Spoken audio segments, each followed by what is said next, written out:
Bonjour, vous allez bien? Merci d'être là, il est 17h, c'est le dernier jour et tout, donc c'est pas forcément l'endroit où vous préfériez être. Il y a encore des sketchs à gratter, il n'y a plus beaucoup de queues et tout, donc si vous avez choisi d'être là, c'est que vous avez entendu, vous avez envie d'entendre parler de Batman vs Superman. Je suis hyper fier de faire comme Marvel et DC, c'est-à-dire un crossover et de pouvoir accueillir deux concurrents, amis, je sais pas. Bon, avec Chris, on n'est même plus concurrents puisque ces vidéos sont sur Comics Blog, mais vous savez, avec DC Planet, c'est la guerre froide, c'est bien connu. Et du coup, je suis heureux d'accueillir Chris de Comics Raise. Salut. Comme vous le connaissez déjà, mais comme c'est l'invité, je vais forcément lui demander de se présenter un petit peu. Je m'appelle Chris et je fais un truc sur YouTube qui s'appelle Comics Rise. C'est une série de vidéos sur les comics et je fais partie du collectif qui s'appelle lescomics.fr. D'ailleurs, Matt filme la conférence actuellement. Vous pouvez applaudir Matt, merci. Tu leur fais faire ce que tu veux. Vous avez aussi du coup Arnaud de DC Planet, qui est rédac chef de DC Planet. Donc il vient de faire ma présentation. Je m'appelle Arnaud, je suis rédacteur en chef de DC Planet. Voilà. Forcément un site qui a aimé Batman vs Superman du coup. Tout à fait.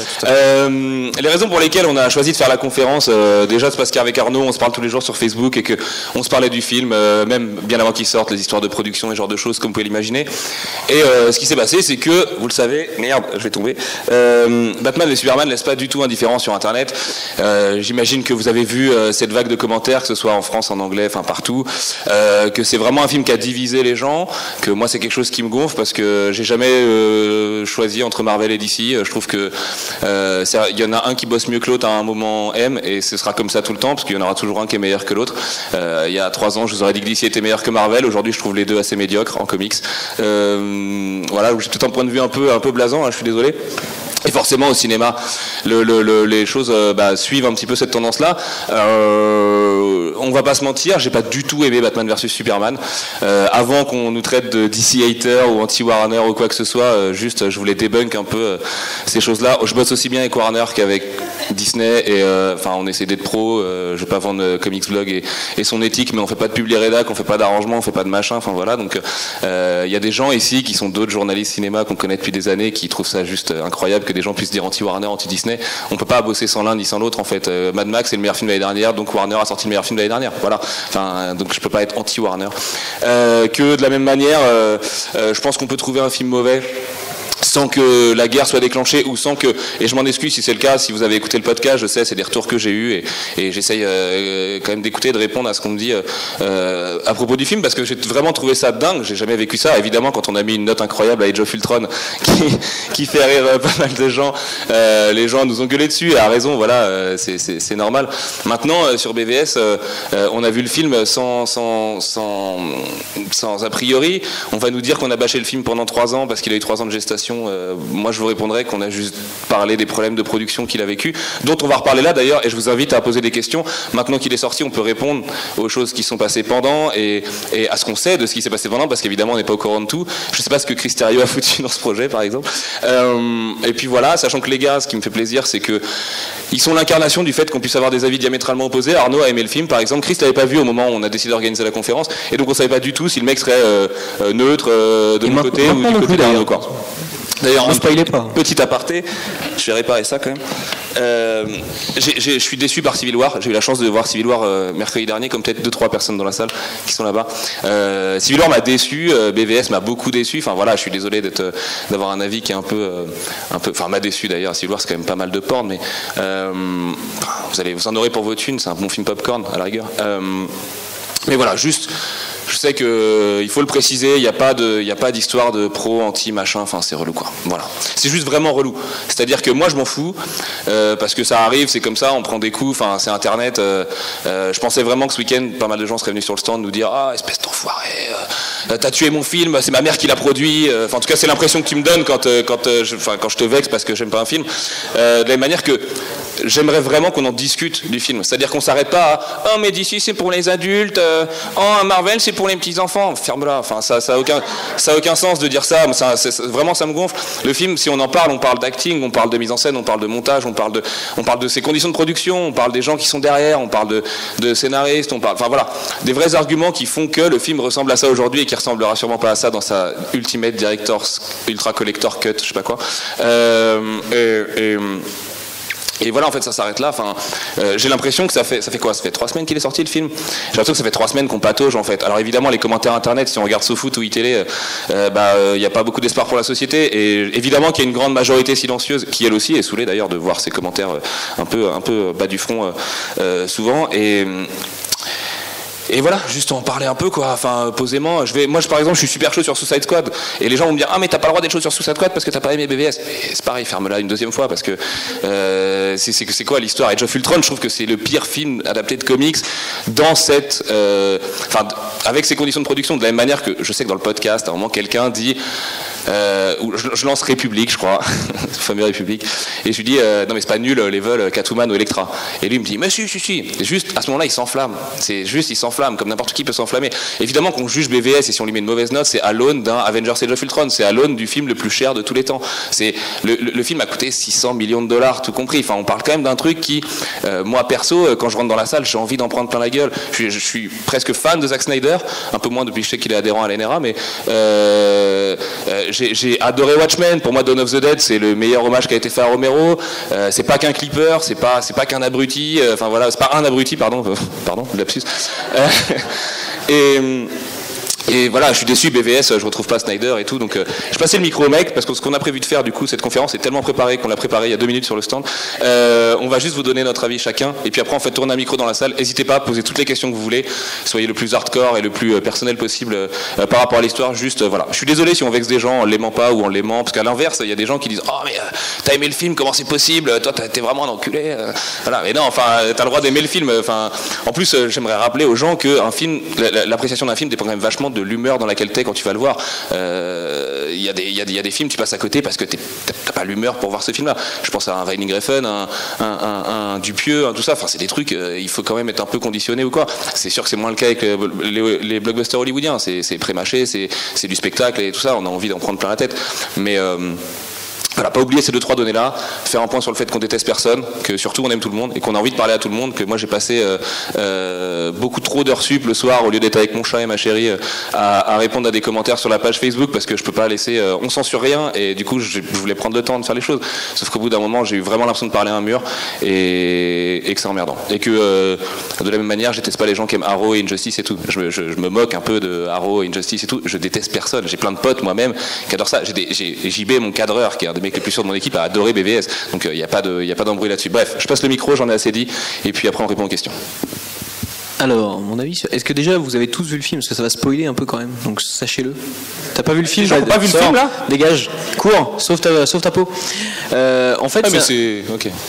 C'est un film qui a vachement d'ambition, sauf qu'il faudrait rentrer en 2h30, ce qui pourrait tenir en 8 ou 9 heures. Donc, en fait, le problème, il est là. Et tous les autres problèmes du film... Tu parles de la clé USB 8-9 heures de clé USB, moi je me casse, hein. J'abandonne. Ouais, par exemple. Je t'arrête juste, c'est un mail, d'accord? Tu balances depuis 3 semaines. C'est pour ça que je suis au milieu, en fait. Ok. C'est un mail. Mais je parle de la clé USB super protégée avec les plus grands secrets du monde qui est juste à côté de la cuisine quand tu descends au rez-de-chaussée de chez LexCorp. Enfin, tu vois. Et donc, ouais, tous les problèmes du film découlent de ça. Découlent qu'ils ont voulu tout mettre dans 2h30. C'est une intro, une conclusion, une grosse baston, et tout en même temps, en 2h30. Bonne soirée. Et donc t'as aimé? Parce que t'as aimé quand même, Chris, le film. T'as moi la question? Ouais, oui, ouais. Enfin, c'est pas parfait. C'est pas genre un super. C'est pas Mad Max par exemple. Tu vois. Et ça, par exemple, je sais que même les gens qui ont aimé, personne dira que le film est parfait. Il y a un moment donné où. Mais oui, globalement, je suis pas sorti dégoûté. Un globe oculaire, tu vois que le film n'est pas parfait. Tu vois, ça suffit. Je suis pas sorti dégoûté ni voilà en furie. Il y a des mecs qui ont fait des reviews voilà quoi sur à chaud qui sont complètement surréalistes. Le type qui en veulent vraiment à la terre entière parce que le film leur a pas plu. Et c'est jamais qu'un film quoi, tu vois. Et non, moi globalement ça va. C'est ça. Mais je sais pas si t'as vu la vidéo du fossoyeur de film là-dessus. Moi du coup je regarde un peu de vidéos comme j'en fais. Et il a fait une super review où il dit qu'en fait on est au stade de la guerre de religion en fait avec Batman v Superman où les mecs s'enflamment dans des proportions où c'est complètement surréaliste. Et ouais, ça va, c'est un film les mecs quoi. Mais là-dessus, petit aparté justement sur cette guerre là qui moi m'insupporte, elle est née aussi du fait que par exemple l'arrivée d'Urban en même temps que les New 52, en même temps qu'Injustice sur console, en même temps qu'Arrow à la télé a évidemment ramené un nouveau public qui s'approprie son amour à DC parce que c'est vachement vachement chaud d'avoir une énorme culture en comics chez Marvel et DC. Ça coûte des thunes, c'est abusé. Moi, je me suis endetté jusqu'à la fin de ma vie pour avoir un peu de culture en comics. Et je pense vraiment que ça a créé une sorte de dichotomie entre ceux qui se prétendent être... Il y a toujours eu les gardiens du temple et tu vois les anciens, les nouveaux, les machins, les trucs, ce qui est insupportable et ce sera toujours comme ça. C'est comme ça dans la musique, c'est comme ça au ciné, c'est comme ça en BD, en franco-belge, en manga, c'est comme ça partout.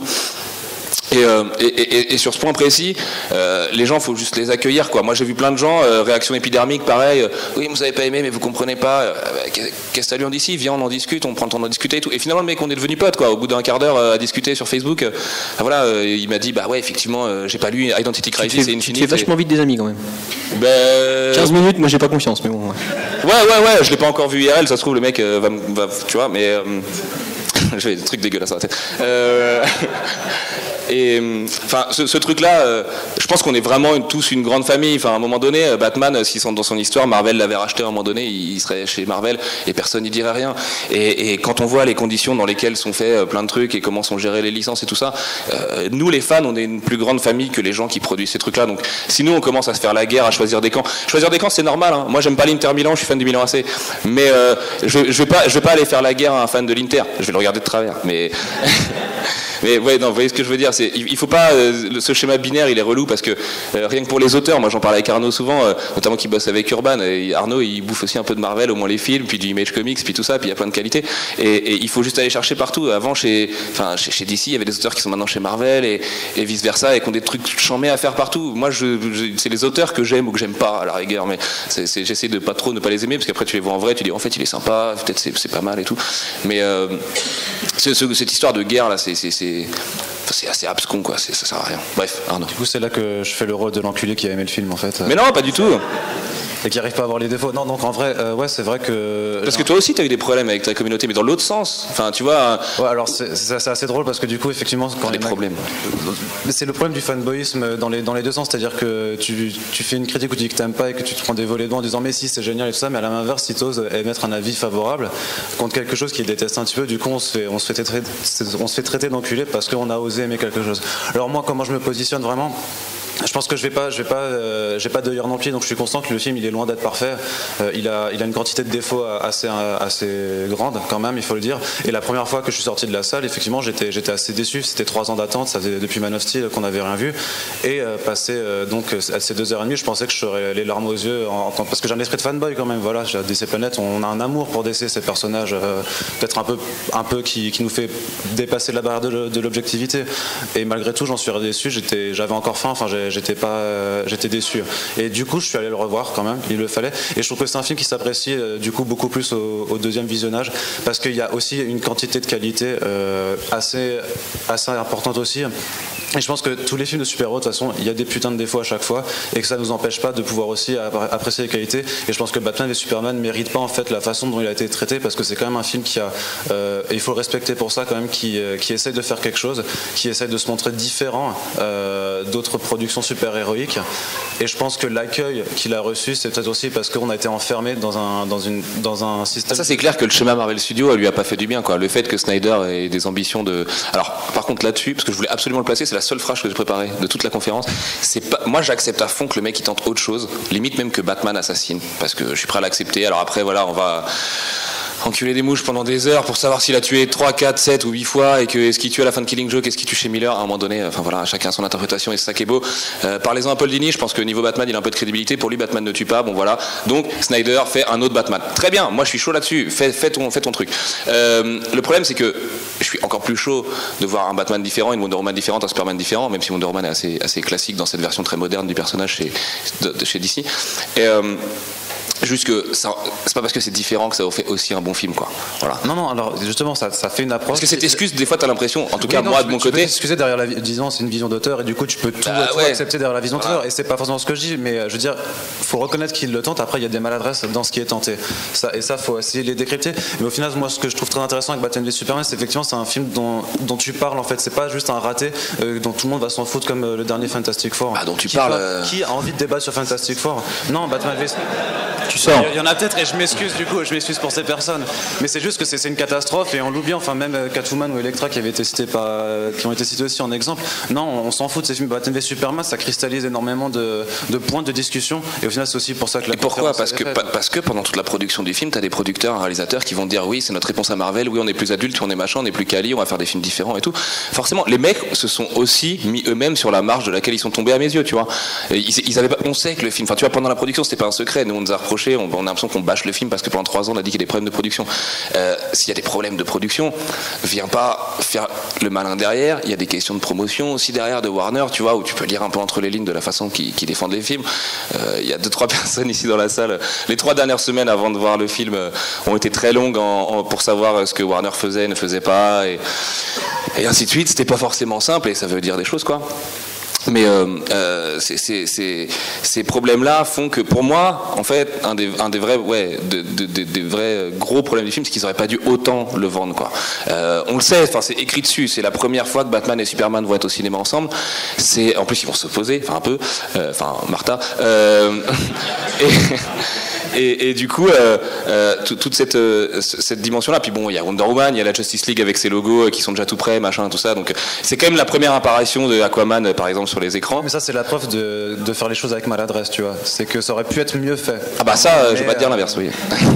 surtout cette scène-là, tu vois. À la limite que Flash porte une armure de 3056. En simple scène post-générique, Bruce rentre chez lui, il trouve des dossiers cachés, il voit les trucs. Mais c'est ça qui est dingue, c'est que tu vois, rien qu'au début, quand ils vont à Hawaï, là, qu'ils trouvent la kryptonite qui est là, because why not, c'est le truc le plus cherché du monde, mais personne n'a eu envie d'aller à 2 mètres de la plage. Aller à 2 mètres de la plage, hop, moins 7 mètres à 2 mètres de la plage. Je ne sais pas quel est ce littoral, mais il est plutôt stylé. Et tu peux parler de l'épave du Engine World qui est restée dans l'océan, dont personne n'en a rien à battre, et qu'on laisse décrépir dans l'océan Indien, quoi. Mais tu vois, cette scène-là, c'est complètement l'occasion de mettre un Aquaman. Et moi, je pensais qu'ils allaient vraiment diluer les caméos de la Justice League au cours du film. Je savais, enfin, évidemment que si on devait avoir Cyborg, Aquaman, Flash, peut-être même Green Lantern ou quoi, ça allait être fait à un moment donné. Mais juste, tu peux le diluer. Chris Terrio, le mec, c'est un des meilleurs scénaristes du milieu. C'est son travail de venir là-dessus et de réécrire. Ce qu'il a réécrit, c'est l'intrigue avec le White Portuguese, que le meilleur détective du monde, je sais pas, un bateau hacké, meilleur détective du monde, non, ok. Et tu vois, c'est ça qu'ils auraient dû réécrire. C'est en ça que le film il tient pas. N'importe qui, bon, tu vois, le coup où il tue, il y a plein de gens qui ont fait merde, pas il tue. Mais c'est pas ça le vrai problème. Le vrai problème, c'est que le montage est rachitique, mais ça on en reparlera. Mais c'est surtout que t'as vraiment l'impression qu'à un moment donné, les mecs, c'est plus que du rush et que eux-mêmes, vraiment, hein, moi je me demande vraiment comment ça s'est passé chez Warner. Eux-mêmes, cette scène de caméo de Justice League, les 4 à la suite là, sur le double clic là. Enfin, qui, chez Warner, a dit c'est une bonne idée? Qui a validé le truc? Qui, en le rematant, s'est dit ouais, ça passe? Enfin, c'est impossible, c'est impossible. Et c'est en ça où le film. Vous vous souvenez, je sais pas s'il y a des gens qui étaient à la Paris Comic Con quand Frank Miller était là. Frank Miller a dit le film est une abomination. Et c'est horrible ce que je vais dire, mais je suis super d'accord avec lui, mais je trouve même pas ça tant péjoratif. Le film, pour moi, est une abomination de production, en fait. Tout bêtement, quoi. C'est un cahier des charges gigantesque, plus grand que celui de Civil War encore. Et un film qui est complètement bicéphale dans ce qu'il veut traiter, en fait. Ah bah ouais. Du coup, enfin... Évidemment, quoi, il le devient et par exemple, je sais que les 2 premières scènes du film, j'ai adoré, que ce soit le générique de l'origin story de Batman, je trouvais ça sympa, l'image de quand il s'envole avec les chauves-souris et que tu comprends évidemment que c'est éthéré, je me dis ouais, c'est stylé, ça permet en plus de rajouter un peu de fantastique dans son origin story, c'est fait vite, t'as pas besoin de saouler les gens avec ça et tout. Et la scène à Metropolis qui est recréée, où c'est le seul moment où je vois Zack Snyder du film, en fait, vraiment, où je me dis putain, Snyder il reprend ces trucs, tu vois, ils font des efforts de dingue. Vous avez vu le fameux comparo des 2 trailers où on voit le laser de Zod qui coupe exactement le bâtiment dans l'autre sens et tout. Moi, ça, c'est pour... J'adore ça, vraiment, j'adore ça, quoi. Je trouve ça trop stylé. Et le problème, c'est que à partir du moment où Bruce Wayne rentre dans la fumée, où il appelle son pote, là, enfin, vas-y, tu vas pouvoir évacuer parce que t'auras ta prime. À partir du moment où il rentre dans la fumée, pour moi, le film se perd complètement. Et ce que Snyder a fait de visuellement incroyable, c'est-à-dire cette première scène où j'étais chaud comme la braise dans le ciné, j'étais là genre, oh merde, putain, je vais me faire défoncer par les lecteurs parce que pendant 3 ans on a dit que ça avait des problèmes de production, ça se trouve, ça déchire sa mère. Et bah, j'étais plutôt rassuré derrière. Mais après, tu auras toujours l'argument aussi que tu as 4 heures de rush et tu as 2h30 de finale. Et qu'au niveau du montage et du cut. Non, mais enfin, c'est leur travail. C'est leur travail à un moment donné. Tu vois, le cut, maintenant on sait que Charles Roven, il a rien foutu sur le film. Charles Roven, je rappelle, c'est le producteur du film, il a foutu John McTiernan en prison. Rien que pour ça, j'ai j'ai une dent contre lui. Et parce que John McTiernan est quand même stylé, quoi. Et il a fait du gros cinéma de ouf, quoi. Mais pourquoi le film il ferait pas 3 heures? Où est le putain de problème? Avatar il fait 3 heures, il a fait 1 milliard et 2 milliards même, enfin tu vois, en 2 sorties. Et où est le putain de problème? Qu'est-ce que c'est? Un problème financier que 3 heures c'est moins de salles disponibles par jour et donc moins de rentrée d'argent. Oui, non, mais ça paraît simpliste, mais enfin, le problème financier il est quand t'as un mauvais film et que le bouche à oreille il est pourri et qu'aujourd'hui on vient me dire oui mais il a battu 6 films Marvel Studios. Et gros, il y a 10 ans je t'aurais dit que Batman était au coude à coude avec Thor 2, mais t'aurais éclaté de rire, mec. T'aurais éclaté de rire. Il y a 10 ans, Thor, Captain America et tout, les gens étaient morts de rire quand on disait qu'on allait l'avoir au cinéma. Batman, normalement, c'est la garantie du milliard. Là, maintenant, on le sait, c'est officiel. Warner fera pas le milliard dessus. Ils vont faire un peu d'argent sur le film. Ils vont en faire avec la Director's Cut qui, évidemment, vendra mieux qu'un Blu-ray normal, quoi. Mais c'est pas des solutions. Et on le sait, en plus, maintenant. Évidemment, Warner a essuyé les plâtres. Et je vais vous dire un truc. Je suis pas non plus complètement persuadé que ce soit faux, cette histoire de...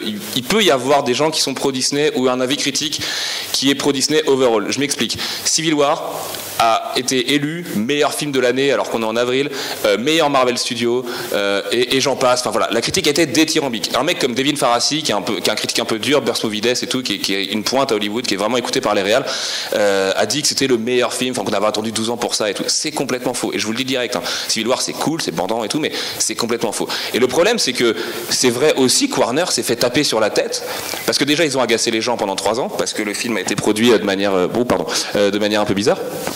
Et que je pense qu'effectivement il y a eu de la rancœur de certains journalistes à propos de ces 3 ans étranges, des choix de casting bizarres, d'une certaine prétention, moi je pense aussi dans les déclarations qui ont été faites, et je veux pas dire que ça n'existe pas du tout. Quand je vois Farasi dire que Civil War est le meilleur film de tous les temps, je me dis putain, tu prends des risques quand même, parce que vu comment toi t'as bâché BVS, parce que lui ça a été tous les jours expliquer pourquoi BVS est un film de fasciste, même pas crypto-fasciste, mais en général en perso j'en parle, je dis crypto-fasciste, ça passe un peu mieux, mais avec toute cette utilisation de l'Ubermensch, de Nietzsche et tout, le discours de Batman, qui est par ailleurs un adolescent, mais un adolescent qu'a lu Nietzsche, donc il n'y en a pas beaucoup, hein, me gêne au plus haut point, j'aime trop Batman pour ça, quoi. Mais sur cet avis critique, c'est vrai que le film s'est fait défoncer maintenant, et je vous dis ça à vous, mais évidemment que si vous êtes là, je pense que vous le savez, on n'a pas un forum secret des critiques sur Internet. J'ai jamais reçu un seul euro de Disney, jamais. Ah si, une fois, j'ai été voir Guardians à Londres, j'ai eu 50 euros je pouvais boire 50 euros de boisson, et c'est la transparence la plus totale, quoi. Et tu les as bu? Oui. Oui, fallait bien s'occuper. Mais voilà, les fantasmes c'est vachement plus pernicieux que ça, comment un studio peut travailler un journaliste. Évidemment que c'est grisant d'aller rencontrer des rockstars, des mecs dont t'es fan et tout. Et c'est ton travail de journaliste de prendre du recul par rapport à ça, de justement laisser de côté un peu de pas être fanboy. Moi j'aime Spider-Man autant que ma mère, et quand je vois, bon peut-être pas, quand je vois Civil War, je suis comme un dingue. Si je vois Tom Holland demain, parce que demain on a la chance d'avoir des junkets de Civil War, peut-être que je vais geek out comme un salaud, quoi. Vraiment, parce que j'aime le gamin, je trouve qu'il représente vraiment le truc. Mais mon devoir, c'est de pas le montrer, c'est surtout de pas montrer à Disney que je suis plus chaud là-dessus et tout ça. Et c'est une grosse partie du boulot de journaliste, quoi. Après, évidemment que le film se fait défoncer aussi parce qu'il est pas bon. Et le problème, c'est que tout se mélange, quoi.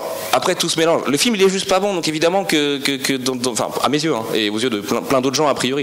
Et c'est pour ça que ça me fait rire quand on dit oui, Comics Blog détestait le film, mais il y a plein de gens qui l'adorent. Mec, on va faire un tour sur Internet. T'as Google comme moi a priori, donc regarde les critiques des critiques. Et par contre, c'est vrai qu'il a un bon score d'avis public. Et tant mieux. Ouais, je sais pas. Ouais, ok. Une question, toi? Ouais, je parle trop. Prenons des questions. On n'a que 45 minutes et on n'a surtout pas le droit de déborder. On va se faire virer Manu Militari par la Sécu, qui est très sympa d'ailleurs. Pour une fois qu'il y a une Sécu sympa dans un salon. Je sais pas s'ils sont là, ils m'entendent pas. J'essaie de les brosser. Non, non, mais en plus c'est vrai, ils sont vraiment sympas. Bref, question. Allez-y. Quelqu'un? Là. En fait, je crois qu'il n'y a pas de micro pour la question. En fait. Elliot, reviens. Ah, du coup, toi, t'as pas de micro? Non, attends. Ah, ok. Merci Arnaud. Merci. Alors en fait, c'est pas vraiment une question. Déjà, bonjour. Bonjour. C'est pas vraiment une question, Salut. c'est juste que je voulais faire un commentaire, notamment sur justement tous les gens qui ont fait des critiques très assassines et pas construites. En fait, moi j'ai lu, je crois que c'est votre article que j'ai lu sur Comics Blog, qui était un avis construit, c'était bien, mais il y en a qui ont juste dit c'est de la merde, qui disaient juste voilà, et que eux, les vrais fans savaient, et voilà, faire une remarque là-dessus, c'est un truc que je supporte pas. Je lis pas des comics depuis 20 ans, de toute façon j'étais trop jeune, mais j'en lis depuis quelques années, et puis même sans ça, je peux pas considérer quelqu'un qui connaît pas rien aux comics, mais qui a aimé ou pas aimé le film, il a pas le droit d'avoir son avis, et voilà, c'est vraiment un truc qui m'a vraiment énervé énormément sur beaucoup de commentaires sur les articles, etc.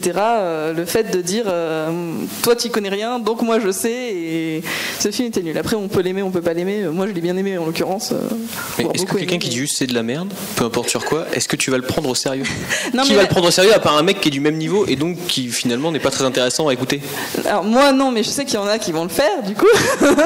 et même, je trouve ça vraiment pitoyable, on va dire, c'est méchant, mais voilà, et il y en a eu beaucoup, et je trouve ça vraiment dommage, parce qu'il s'est fait vraiment descendre, des fois sans commentaire, quoi, sans explication, et ça c'est vraiment... Mais de toute façon, à partir du moment où t'as pas de discussion et tu peux pas un peu élever le niveau de truc, ce sera toujours dommage, quel que soit le sujet, donc que ce soit pour BVS, oui, c'est clair, quel que soit le sujet. Maintenant, est-ce que tu vas le prendre au sérieux? Non. Sur le premier commentaire, moi je rigolais, tu vois, de dire oh putain les mecs. Et puis après t'en as eu 80. Le problème c'est que quand t'en as 80 d'affilée, et que les mecs en plus s'organisent parce qu'ils se repèrent les uns les autres, et c'est vrai, hein, je te jure c'est vrai. Et on a eu des trucs sur Twitter et tout, Arnaud était témoin. Il faut savoir que Sullivan est recherché dans sa ville maintenant. Au moins ça va, je sors pas trop de la rédac, mais non, tu vois, tu commences à le prendre au sérieux quand ça commence à être un avis. Alors évidemment qu'il y a toujours que le train en retard, et je reviens à l'exemple de SoFoot et ou iTélé, où t'as l'impression que toute la France est raciste en fait. Tu vois, c'est horrible. Tu lis les commentaires iTélé, t'es putain, mais c'est mon pays ça, c'est pas possible. Les gens ils ont l'air plus sympas que ça quand je vais dans la rue ou à la boulangerie. Et c'était le même problème chez nous. Le truc, c'est que c'était un peu nouveau. Parce que quand t'es dans la culture pop, quand t'es. Enfin voilà, on est une famille. La preuve, on se déteste pas entre nous, on rigole, on va boire des coups. Ouais, bon, Chris, c'est différent. Et il est différent. Et là, c'était vraiment la nouveauté qui a un peu agacé. Et. Il vient d'arriver, il est quelque part par là, mais ça peut aussi affecter le mec qui est derrière, quoi. Tu vois, justement, et je te remercie parce que moi aussi je trouve que la critique de République est construite, notamment parce qu'elle parle de critères de cinéma, quoi. Tu vois, et de cinéphile. Je veux dire, tu peux juger n'importe quel film selon ces critères-là, selon moi. Tu vois, tout ce qui est montage, mise en scène, écriture et ce genre de choses. Et ça peut, même si c'est inconséquent, que ce soit 25 mecs qui disent oh mon enculé, bande de blaireaux, vous savez rien, vous n'êtes pas des vrais fans. Il y a un moment où ça passe quand même au travers du mec qui l'a écrit, et lui-même, je te jure, qu'il s'est posé la question, et mec, est-ce que je suis pas à côté de la plaque, est-ce que machin. C'est de la même façon de notre côté du coup, parce qu'on dit qu'on a aimé quelque chose alors que tout le monde a l'impression de détester. On peut aussi se dire, mais est-ce que je suis un fan de comics, est-ce que je suis un fan de cinéma vraiment, est-ce que j'ai un regard critique, est-ce que... Mais non, mais chacun a son avis, c'est comme les trous du cul, les avis, tout le monde en a un. Essaye de juste que ton trou du cul sera pas argumenté, donc ça marche pas ma phrase, mais alors ça te regarde, mais voilà, faut juste argumenter, faut juste apporter un peu de matière, c'est juste plus sympa. Moi j'adore parler avec des gens avec qui je suis pas d'accord, même si à la fin il va rester sur son point de vue et moi sur le mien, ou peut-être que je vais en changer, j'en sais rien quand je commence la discussion à chaque fois, mais c'est cool, enfin c'est ça la vie. C'est Kevin Smith qui disait qu'il faisait ce boulot là parce qu'il veut parler, en fait il fait le métier de réal et d'animer ses podcasts avec plein de pubs là, parce que le mec est fan de discuter avec les gens, n'importe qui, il est fan de discuter avec Ben Affleck autant que toi, que moi, enfin voilà, c'est tout le monde, et moi je suis assez d'accord avec ça, et je pense que si on fait ces trucs là, déjà ça peut pas être pour l'argent, je vous assure, ni pour le repos, mais c'est parce qu'on a envie de transmettre à une communauté, et que t'aimes BVS, que t'aimes pas BVS, enfin franchement, je vais envoyer un petit fion à Jean-Victor parce que je sais que je vais pas le vexer, mais il aime bien les films de Bryan Singer, lui, tu vois, donc il en est capable. et non mais voilà, moi il y a des films Marvel Studios, genre Iron Man 3, je trouve que c'est brillantissime, vraiment. Il y a plein de gens qui détestent ce film, je le sais, j'en suis conscient, j'adore en parler avec eux, et comme c'est pas BVS et que ça a pas autant d'ambition, autant d'importance dans l'histoire du cinéma, des super-héros et tout, évidemment que ça va moins partir en couille, quoi. Mais c'est marrant aussi d'aimer des films que les gens aiment pas. Kick-Ass 2, c'est pareil, je le trouve pas si nul que ce que les gens prétendent. Évidemment, la blague du vomi et de la chiasse là, c'est un peu limite, et il y a pas ça dans le premier, et c'est à peine adapté des trucs de Millard, mais moi ça me fait marrer, je passe un bon moment devant, et puis faut savoir ce qu'on en attend aussi. À un moment donné, j'ai l'impression que BVS ou Civil War ou même Age of Ultron sont jugés comme si c'était des films oscarisables. Les seules adaptations de comics oscarisables, c'est les Nolan, parce que il le fait comme du grand cinéma, et c'est pas une insulte ni d'un côté ni de l'autre. Enfin, le mec, c'est son approche, et il le dit, et lui en tant qu'auteur il le dit, et j'ai l'impression qu'aujourd'hui on peut plus rien dire à partir du moment où tu vois, voilà, ce fameux truc, c'est un auteur, donc et non, mais enfin il y a aussi, on peut se parler vrai, quoi, tu vois, et les films de comics, enfin de Warner aujourd'hui et de Marvel Studios, évidemment que c'est pas là pour ouvrir Cannes, enfin voilà, on va pas se mentir, quoi. Alors du coup, ça me fera, vu que tu parlais aussi de Civil War, et c'est quelque mais chose... attends, excuse-moi, juste Arnaud, je finis, mais ce ne sont pas des faux films non plus. Et là-dessus, je sais pas si vous avez vu ce que Tom Hiddleston avait dit il y a quelques années, quand tout le monde disait mais pourquoi Tom Hiddleston irait jouer dans des... Parce que Tom Hiddleston, bon, formation classique, théâtre, danse et tout, britannique en plus, donc il a la classe et il est bon. Le mec disait mais attendez, ça reste des vrais films, hein, c'est quand même avec des vraies conditions, il y a des acteurs, il y a des vrais producteurs, il y a tout ça. C'est juste que ça n'a pas le même but, tout simplement, quoi. Donc je reprends. Justement, quand tu soulevais un peu le problème des critiques qui sont dithyrambiques pour Civil War, ce que j'avais noté moi, c'est qu'il y a certains disent en fait que Civil War et Batman v Superman, en termes d'histoire notamment, écopent des mêmes défauts, mais que Civil War se sauve parce que le ton est plus fun, parce que c'est plus fun. Alors est-ce que c'est vrai, c'est vraiment les mêmes défauts. Alors du coup, c'est une écriture merdique, c'est un montage merdique, c'est des enjeux à chier, et c'est un statu quo final où tu ris jaune quand même. Par contre, quand toi tu trouves que, enfin quand tu dis que Batman v Superman est mauvaise, que par exemple l'ambiance qui est volontairement sombre de ces films et vraiment pas rigolote du tout. Je veux dire, les 3 tentatives de vannes qu'ils font dans le film, elles prennent pas vraiment non plus. Carrément, ouais. Mais du coup, est-ce que ça contribue à participer à trouver le film mauvais parce que du coup, il n'y a pas ce sentiment de fun et que les gens veulent pas voir en fait des films de super-héros où tu t'amuses pas. Parce que Batman v Superman, on rigole pas, très sincèrement. Tu sais, après Man of Steel, il y a des gens qui disaient putain, Zack Snyder, il a l'air de détester Superman. Et moi, j'étais pas du tout d'accord. Et ça me choquait pas du tout qu'il brise le coup de Zod, quoi. Je dis, c'est un acte de foi. Avant, le mec a le mérite dans son montage de te mettre la scène où il parle au prêtre qui lui dit oh gamin, aujourd'hui il va falloir que tu fasses un acte de foi. Bon, fais-le maintenant dans un quart d'heure de Jésus derrière lui. Et voilà. Et bon, la figure christique de Superman par Snyder est ultra relou au tel point que les mecs pourraient développer un putain de fusil à pompe. Parce que Batman est très fusil d'assaut, hein, je vous apprends rien. Mais non, une petite lance, ça passe. Tranquille. Sachant que la kryptonite, bon, les effets de la kryptonite sont assez limités a priori, parce qu'il la prend quand même à pleine main. Il va tout droit quand même. On m'a appris l'inverse, moi, avec Superman. Chacun en fait ce qu'il veut. Et surtout dans le film, dans la diégèse du film, on m'apprend l'inverse 30 minutes plus tôt. Dans une scène ultra stylée d'ailleurs, j'adore ce passage où Bruce Wayne fout des putains de coups de poing à Clark et qu'à un moment la kryptonite fait plus effet et qu'il reste là. Ton volontairement sérieux, là où Marvel aurait, et c'est un peu fun d'ailleurs, mais là où Marvel aurait embrayé avec une méga vanne et on aurait rigolé ou pas, et puis on aurait dit ah, c'est pour les enfants, c'est pour les adultes ou pas. Le truc c'est que Civil War a pour lui d'appuyer, d'être un vrai, on va finir par parler de Civil War, c'est horrible, d'être un vrai climax parce que c'est la fin de la phase 2, tout ça, enfin le début de la phase 3 du coup. Et que c'est un point obligatoire. Je rappelle, on ne revoit pas ces personnages-là avant Infinity War. La suite, enfin on va les voir dans Black Panther, Spider-Man et tout ça, évidemment, mais la suite c'est Guardians 2, Captain Marvel, Black Panther et tout. Et on a 12 ans d'installation pour en arriver là. Ce qui déjà, moi, me fait dire qu'il y a quand même un effort qui est fait de la part des mecs et tout. Enfin, on n'arrive pas à un affrontement pour rien. Et au final, moi ce qui me choque vraiment dans BVS, au-delà de, on parlait de l'écriture, le montage et tout, c'est ce moment où Sub veut parler à Batou sur le toit là, et où Batman réagit comme le dernier des ados. Même pas possédé, même pas kryptonite, même pas Luthor, même pas rien. Le mec refuse juste catégoriquement de parler et préfère se foutre sur la gueule. Tout ça pour le twist que vous connaissez, que je vais pas répéter, j'ai assez trollé dessus.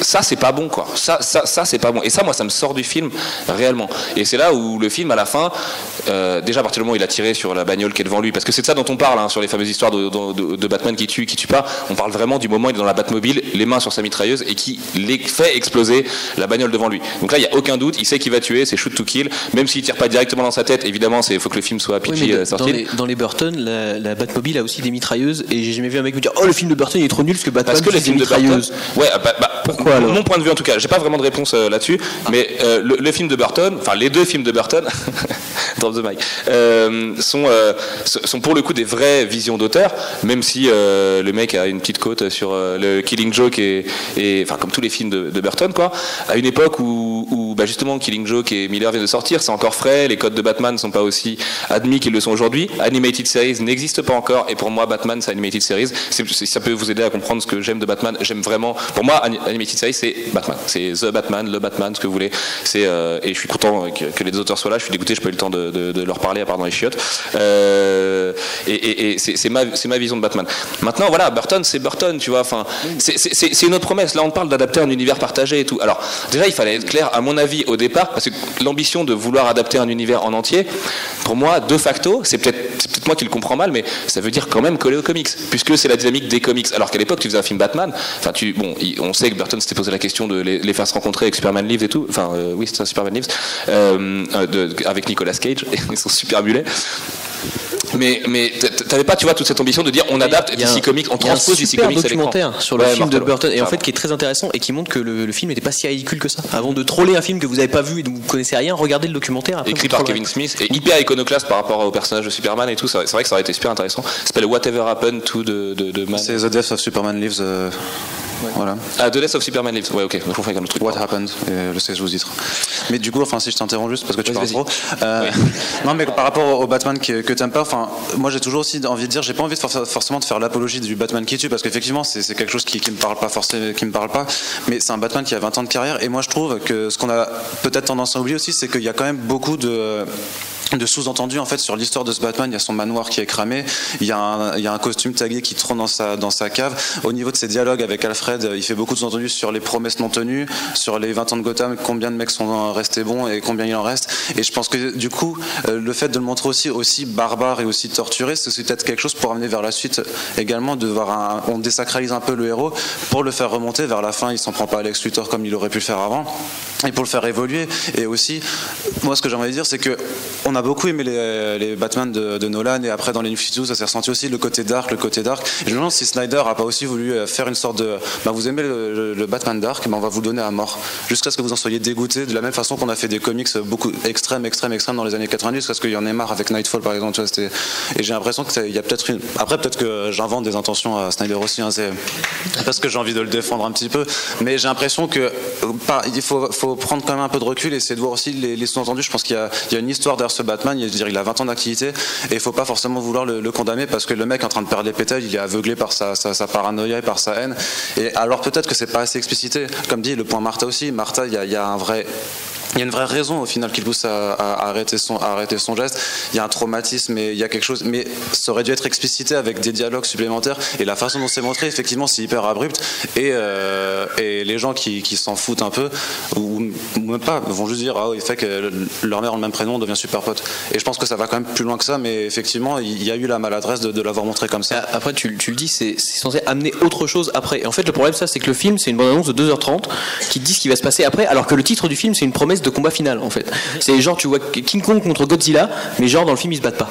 Et ben là c'est pareil. En fait c'est Batman v Superman, mais on te présente Batman et Superman tout le long pour un combat qui est bien fait, mais qui est anecdotique dans tout le film et qui en fait ne sert que d'introduction à Justice League après, qu'on n'a pas vu. Forcément, il faudra peut-être revoir l'ensemble. Attends.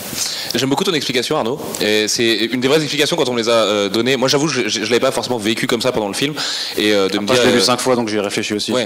Mais et effectivement ça se tient carrément. Je pense le fait qu'on veut nous montrer un Batman qui est en bout de course et tout, et de toute façon c'était un peu le contrat. Maintenant il y a plein d'éléments qui viennent contrebalancer cette idée là. Déjà l'idée qu'au départ c'était l'adaptation de Dark Knight Returns, et ça c'est vrai, enfin ça a été dit et tout, tu vois, avant que Chris Terrio arrive et que coucou je crois non plus t'as pas aimé Batman v Superman. Il aime pas ta façon d'en parler, je pense. Après, les gens qui vont dire oui, mais dans ce cas-là, pourquoi il a pas tué le Joker et tout ça, pour moi, c'est un peu bullshit. Ce qui me gonfle, c'est que dans sa façon de tuer et de pas tuer, donc parce qu'il a rencontré le Joker avant, on le sait, il l'a donc pas buté, ou au pire, il lui a pété les dents, quoi. À moins que ce soit pas le vrai Joker, que Jared Leto soit pas le vrai Joker et tout, pourquoi pas, hein. Il y a bien des mecs qui disaient que c'était pas le vrai Bruce Wayne en théorie crafting avant la sortie de BVS. Mais ce point-là, ce qui me gonfle, c'est que ça voudrait dire c'est logique jeu vidéo, et Hollywood en est rempli aujourd'hui. La logique jeu vidéo, c'est l'inverse de l'écriture. C'est-à-dire, les mobs, je peux les tuer, mais alors les boss, tu comprends bien qu'il y a un intérêt commercial avec, je peux pas trop me permettre. Enfin, tu vois, c'est le Joker, gros, on est Warner.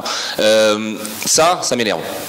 Après, l'autre truc qui me gonfle là-dedans, c'est que comme c'est pas un bon film du tout à mes yeux, avec des critères, j'y reviens, de cinéma, on sait qu'ils veulent faire, ou au moins ils voulaient faire, et à mon avis c'est ce qu'ils sont en train de revoir en ce moment chez Warner, ils voulaient faire de BVS le Yavin, le Star Wars épisode 4 de l'univers Warner. C'est-à-dire un truc sur lequel on reviendrait tout le temps. Par exemple, Wonder Woman va se passer bien avant, et j'ai eu la chance qu'on me raconte 90% du film se passe réellement totalement dans le passé. Totalement dans le passé. C'est-à-dire pas de Wonder Woman qui arrive. Donc sûrement que les 10% qui restent, qu'ils n'ont pas voulu raconter, c'est comment elle en arrive à Metropolis ou Gotham. D'ailleurs, je sais pas où se passe la soirée chez Luthor là, mais à ce moment-là. Metropolis, a priori. Le truc, c'est que le film de Batfleck, sur lequel je suis chaud comme la braise, vraiment, j'aime énormément Ben Affleck.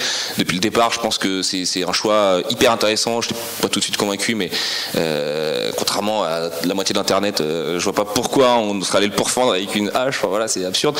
Et le problème, c'est que si ça aussi, ça se passe dans le passé et que BVS devient vraiment un Yavin de leur univers partagé, pour moi, c'est une décision stratégique catastrophique. Parce que il a 20 ans de bouteille, machin. Alfred est mélangé avec Lucius Fox pour les besoins du film, ok. C'est pas totalement fidèle à des trucs qu'on connaît, c'est une vision d'auteur, ok. Le mec est parano, il le joue plutôt pas mal, ok. Je reviendrai d'ailleurs sur les scènes en civil, parce que moi j'ai pas mal de choses qui me gênent dans le film, notamment le traitement de la femme que je trouve assez moyenâgeux. Mais c'est aussi parce que Marvel m'habitue à tellement de progressisme à côté, où ils en font vraiment des caisses sur le progressisme. Genre vous verrez, Black Panther, c'est progressiste, c'est mortel. Moi je suis oh putain, le monde de demain, c'est génial, on va tous s'aimer, jaune, noir, blanc, rebeu, Renoir, tout le monde sauf les terroristes, en fait, on sera potes, quoi. Et du coup, cette idée de vouloir faire de BVS un espèce de pinacle du truc et de construire autour, moi j'y crois pas du tout, quoi. Parce que BVS restera BVS jusqu'à la fin, que je pense que ça n'empêchera pas les autres films d'être bons. Même Snyder, moi j'ai aimé Man of Steel, je pense que sur Justice League Part 1, avec les personnages qu'il a en main, il peut te faire un plan séquence dont ILM serait jaloux pendant des siècles, quoi. Mais faire de BVS, qui est de toute façon problématique dans les faits, enfin je veux dire pas dans les faits, pas dans le film, hein, mais dans ce qu'il représente aujourd'hui pour les adaptations de comics, je pense que c'est une erreur. Et en plus, ce Batman, je sais même pas pourquoi je l'aime en fait, hein, parce que je l'aime pas en civil, je l'aime pas trop en costume. J'aime vachement la scène Arkham Knight là qu'on avait vu, enfin Batman Arkham quoi, qu'on avait vu dans les trailers où donc il tape les mecs avec carré triangle là. Je trouve ça plutôt cool, surtout la partie qu'on n'avait pas vue où il balance la caisse sur le mec et tout, je trouve ça charmé. Donc, après but Drazik, ce qui fait mal à mon cœur de fan d'Hartley cœur à vif, mais avec sa bonbonne de gaz là, genre mais Batman il a pas tué Drazik, il a tiré dans sa bonbonne. Et gros, tu veux que je te tire dans une bonbonne de gaz dans ton dos aussi, qu'on essaye pour voir, parce que moi j'y vois plus des raisons dont on peut pas le montrer au cinéma, quoi. Et bref, je me perds un peu, mais ce Batman, il me plaît quand même. Je pense qu'il a un potentiel de ouf. Parce que visuellement, il te plaît quand même visuellement. Ouais, puis même pas que visuellement. Moi, j'aime pas du tout ça. T'aimes pas du tout son écriture, c'est pas de ton Batman. Enfin, donc s'il reste quelque chose, c'est visuel plutôt, alors je dirais. Mais je sais même pas. Parce que je te jure, je sais pas pourquoi je le trouve stylé, mais je le trouve stylé. Et par contre, ça m'empêche pas de trouver que le mec c'est vraiment un ado demeuré, quoi. Enfin, vraiment, je le trouve idiot, bête. En plus, bon, le discours sur le surhomme et tout me gêne à fond, où genre le peuple pour lui c'est vraiment de la merde et tout. Alors d'accord, hein, le mec il est Batman, il est blasé et tout, il a perdu son Robin, c'est Jared Leto, il a buté son rouge-gorge. Moi aussi, je serais énervé. Mais et peut-être que je prendrais des décisions un peu à chier et je redeviendrais encore plus adolescent que je le suis encore. Mais je sais pas, vraiment, je le trouve bête, quoi. Et du coup, cette explication qui est pourtant mortelle, à mon avis, est comme tous ces moments où les fans sont un peu plus intelligents que le producteur qui a monté son film et où on trouve des explications qui sont trop chambées, alors qu'en fait, heureusement pour eux qu'on peut extrapoler dans ce sens-là, et qu'ils n'ont pas fermé ces portes-là, parce que... Et du coup, j'ai une explication trop chambée aussi. Est-ce que tu penses pas que... Parce que Marvel fait de l'entertainment, pur et dur, et DC a voulu faire du film d'auteur, avec ou plus ou moins de succès, mais ça, c'est pas vrai. C'est une vision, c'est un film d'auteur. C'est ce qu'on a tendance à voir. Mais en tout cas, est-ce que tu penses pas que quand tu dis en gros Batman est facho, un peu de choses près, est-ce que tu penses pas que c'est finalement aussi un reflet de la société? Est-ce que finalement quand les gens le regardent en 10, 20, 30 ans, ils diront pas ah ok, à l'époque il y a des gens qui pouvaient penser comme ça. Mais c'était déjà valable il y a 50 ans, mais c'est pas grave, c'est pour donner un côté un peu intellectuel à ce que je dis. Et, tu vois, est-ce que c'est pas aussi représentatif de ce que pourrait être un justicier tel quel dans un monde actuel, si on veut? Bah ouais, mais ça, Nolan, moi, il me l'a donné. Et je peux juste rajouter un truc, c'est aussi même par rapport à l'iconisation de ces personnages que Zack Snyder les descend, mais parce que il y a le discours de Perry White qui dit on est depuis en 1938, mais parce qu'on a aussi reproché à ces icônes de DC d'être pire rédac chef du monde. Pire rédac chef du monde. Enfin, c'est mon seul métier d'être journaliste. Putain, mon rédac chef, il me parle comme ça, mais je suis là, je me cache, je vais chez la concurrence. Toi, t'aurais fait l'article sur le foot, du coup, quand même, tu vois. Non, mais du coup, c'est qu'on leur a reproché d'être trop inatteignable, c'est des symboles, des dieux.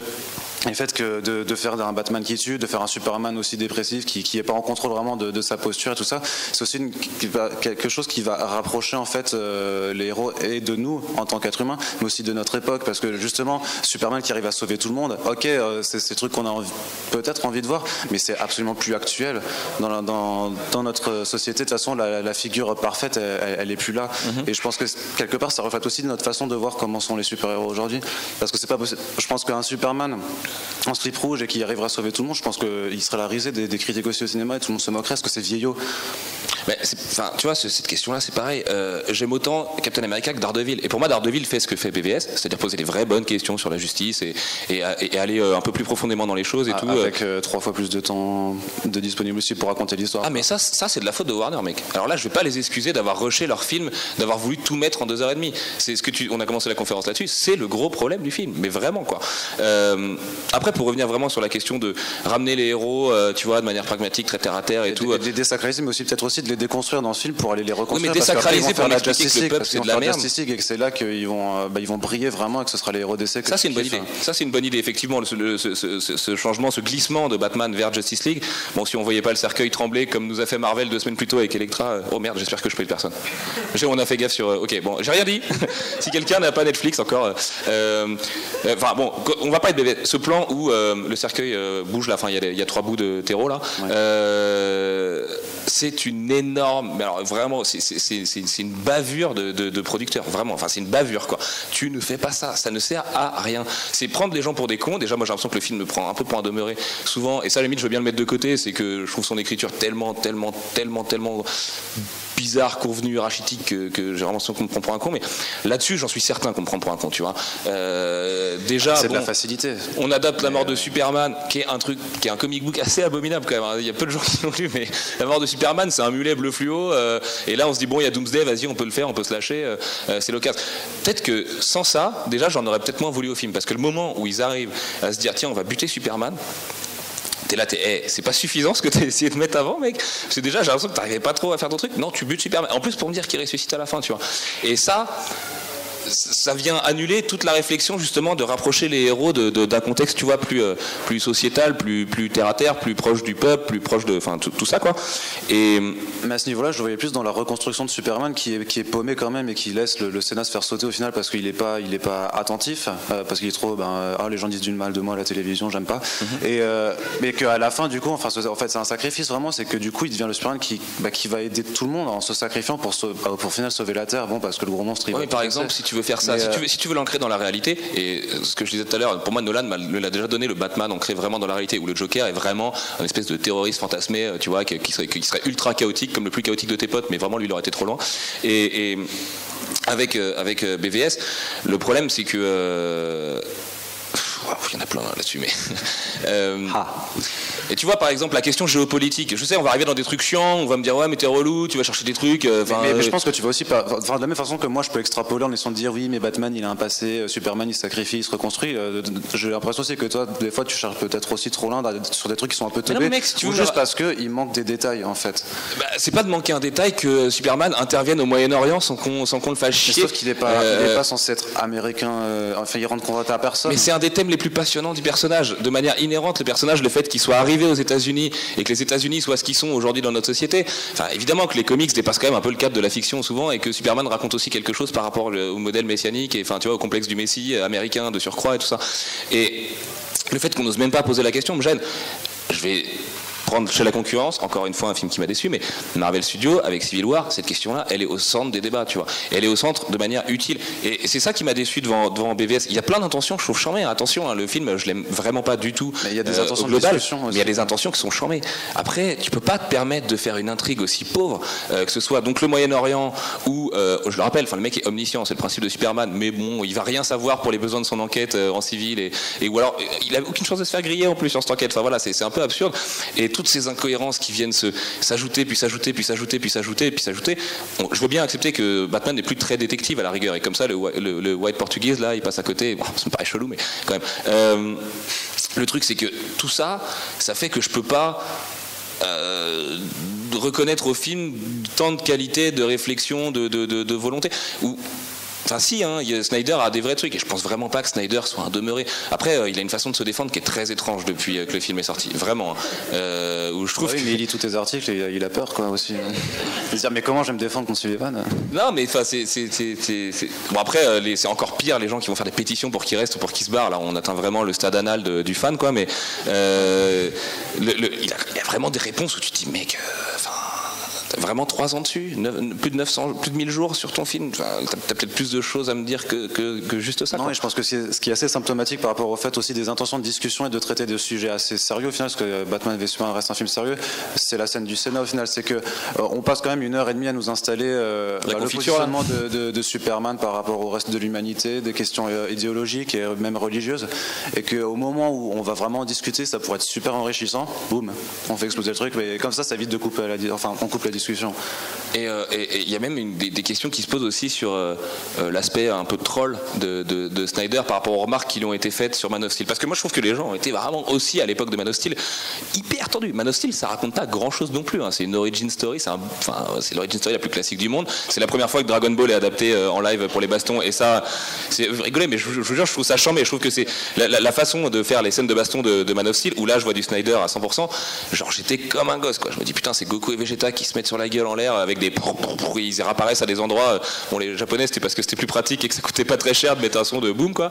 Mais là lui il a réussi à faire ça, chose qui est complètement disparue. Et l'échelle de puissance c'est pareil, c'est important quand on adapte des comics et ainsi de suite. Mais toutes les remarques qui lui ont été faites par rapport au fait que Superman tue et tout. Le mec tu lui dis Superman tue, il fait oh ta gueule. Donc Batman tue. Ok, bon, premièrement. Et ça il y en a plein dans le film. Jimmy Olsen quoi. Jimmy Olsen. Vous vous souvenez de ce qui s'est passé à l'époque de Man of Steel où il y a plein de mecs ultra fans du DC à l'ancienne qui eux n'accepteraient pas que Jenny Olsen par exemple puisse être une réinterprétation du perso ou sa cousine ou quoi qu'est-ce. Il faut Jimmy, sinon s'il y a Superman il y a Jimmy, sans Jimmy pas de Superman, ainsi de suite. Le mec passe 3 mois à répondre sur cette question-là et donc la scène où Clark brise le coup de zone. Qu'est-ce qu'il fait dans BVS? Il assassine Jimmy Olsen après 1 minute 30 et il faut le découvrir que c'est lui au générique de fin. Non mais c'est pour ça que mais il troll le mec, vraiment, je vous jure, je pose la question mais il troll vraiment. C'est du troll en même temps, c'est juste du name dropping parce que ça n'a aucune incidence, mais en même temps c'est un Jimmy Olsen de toute façon qui porte juste le nom parce qu'il n'a pas développé la relation qu'il a avec Superman, et même par rapport au fait qu'on ait un Superman qui de toute façon en fait on te le présente au final comme quelqu'un qui est pas capable de sauver tout le monde pour le moment. Au final Jimmy moi je parle juste de la condition de l'existence même de Jimmy Olsen. Ouais, moi je suis pas contre qu'il n'y ait pas de Jimmy Olsen. Mais du coup le mec il te le met 1 minute pour te dire ouais mais s'il le tue c'est parce que t'as un Superman qui est pas capable de sauver tout le monde, du coup Jimmy Olsen c'est celui qui en rapporte les exploits, mais en fait il n'y a pas d'exploits à rapporter parce qu'il est pas capable de les faire, et du coup, du coup tu le fais disparaître. Après je pense quand même qu'il a bien trollé, mais non mais d'autant que est-ce que vous intéressez vraiment au sort de Jimmy Olsen? Si tu savais que c'était Jimmy Olsen directement dans le film, je pense que ça changerait pas mal de choses, et notamment tu pourrais dire what, c'était Jimmy Olsen, mais pourquoi est-ce qu'il a fait ça et tout. Quand tu le découvres au générique de fin, tu te fais gros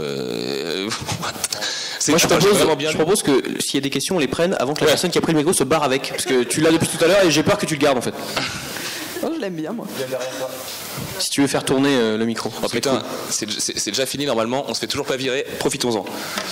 C'est fermé en fait. Moi, je pense que ce film-là, on l'a trop attendu parce qu'on a une grosse communauté de lecteurs de comics. Donc, j'en fais partie. J'y suis allé. Moi, j'ai adoré. Bon, il y a des choses qui sont pas bien du tout. Hein, je suis d'accord. Dont le Batman qui tue. Bon, ça m'a pas trop plu parce que c'est marrant que t'aies adoré, mais que non, ça te gêne. Il y a des choses quand même qui sont là. Ce qui a pas mis à l'avantage le film, c'est vraiment qu'on a eu un Doomsday à la fin, qui est quand même des opus qui sont très très gros en lecture et qui ont mis du temps à se mettre en place dans le monde de Superman.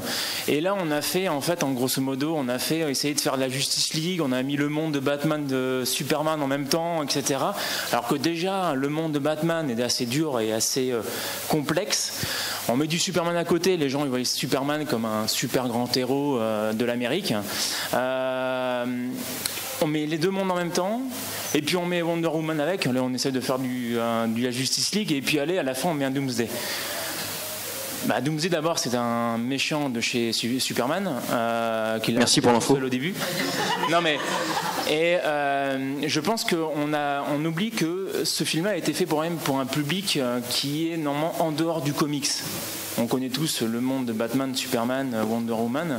Mais nous, c'est vrai que les critiques, je pense que sur la toile, c'est vraiment ceux qui ont lu les bouquins et qui viennent piquer vraiment ce qu'il faut parce que... Enfin, les critiques assassines, elles viennent aussi de Le Monde et enfin de gens qui s'en battent les couilles des comics. Hein, ouais, mais est-ce que je pense qu'il y en a plus qui viennent de ceux qui lisent des comics que ceux qui ne lisent pas de comics. Non, alors, ouais. Enfin, si quelqu'un veut répondre, du coup, tu peux peut-être passer le micro là. Juste sur Doomsday, est-ce que quelqu'un sait pourquoi on sert de Zod? Parce que je n'ai pas compris pourquoi ce serait Zod qui serait la base du truc. Zod, un peu de sang Lex Luthor, ça fait Doomsday. Enfin, c'est quoi cette recette? C'est une créature de Krypton et donc il faut le corps d'un Kryptonien. Ouais, mais attends, enfin... Et puis pourquoi le sang de Luthor? Enfin, tu vois, pourquoi le sang de Luthor? Ce genre de questions qui n'ont pas de sens. Enfin, tu sais pas, mais tu peux dire. C'est un scénario de Xena la guerrière, mec. Invoquer un monstre en mettant du sang de n'importe qui. Non, mais on va dire que dans les manuels de la connaissance kryptonienne qu'il arrive à se farcir en 2 jours, il y a peut-être la recette de l'abomination kryptonienne. Tu mélanges le corps d'un kryptonien avec le sang d'une autre espèce et voilà, ça fait pas. Et là, vous avez donc de chaque côté les 2 exemples parfaits de la mauvaise foi, mais aux 2 extrêmes. Assez incroyable. Mais au moins, on s'insulte pas. C'est vrai. Donc, du coup. Bonsoir. Non, je suis pas vraiment d'accord. Je pense que le film a été fait pour des lecteurs de comics ou pas pour des lecteurs de comics. Si on le prend comme un spectateur lambda ou un critique de cinéma lambda qui va au cinéma et qui lit Télérama et qui n'en a rien à faire des comics, c'est un mauvais film. C'est-à-dire que d'un point de vue technique, il y a des tas de trucs qui vont pas dans le film.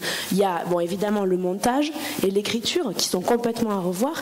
Il y a une musique qui vient plomber un film qui est déjà plombant en soi pendant 1h30. Il y a des séquences qui arrivent à des endroits, mais on se demande quelle est la logique du système. Il y a un film dans le film quand même. On nous vend 20-25 minutes de trucs dans le film.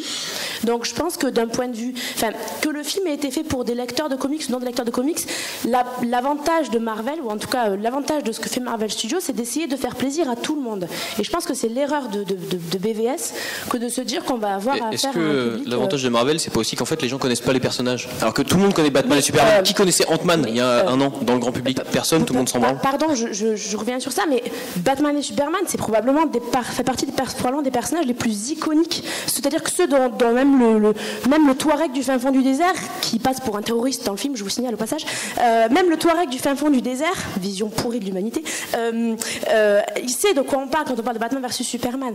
Donc je pense que même là-dedans, il y a une erreur de lecture terrible sur le sens des personnages. Je pense que dans Batman v Superman, personne n'a vu ni Batman, ni V, puisque V, je rappelle que c'est un truc dans la justice américaine d'opposition entre 2 personnages juridiques, ni Superman, qui n'existe pas. Et Clark Kent, d'ailleurs, n'existe absolument pas dans le film. Et d'ailleurs, il le tue comme ça, il est tranquille. Dans Justice League, on le verra plus.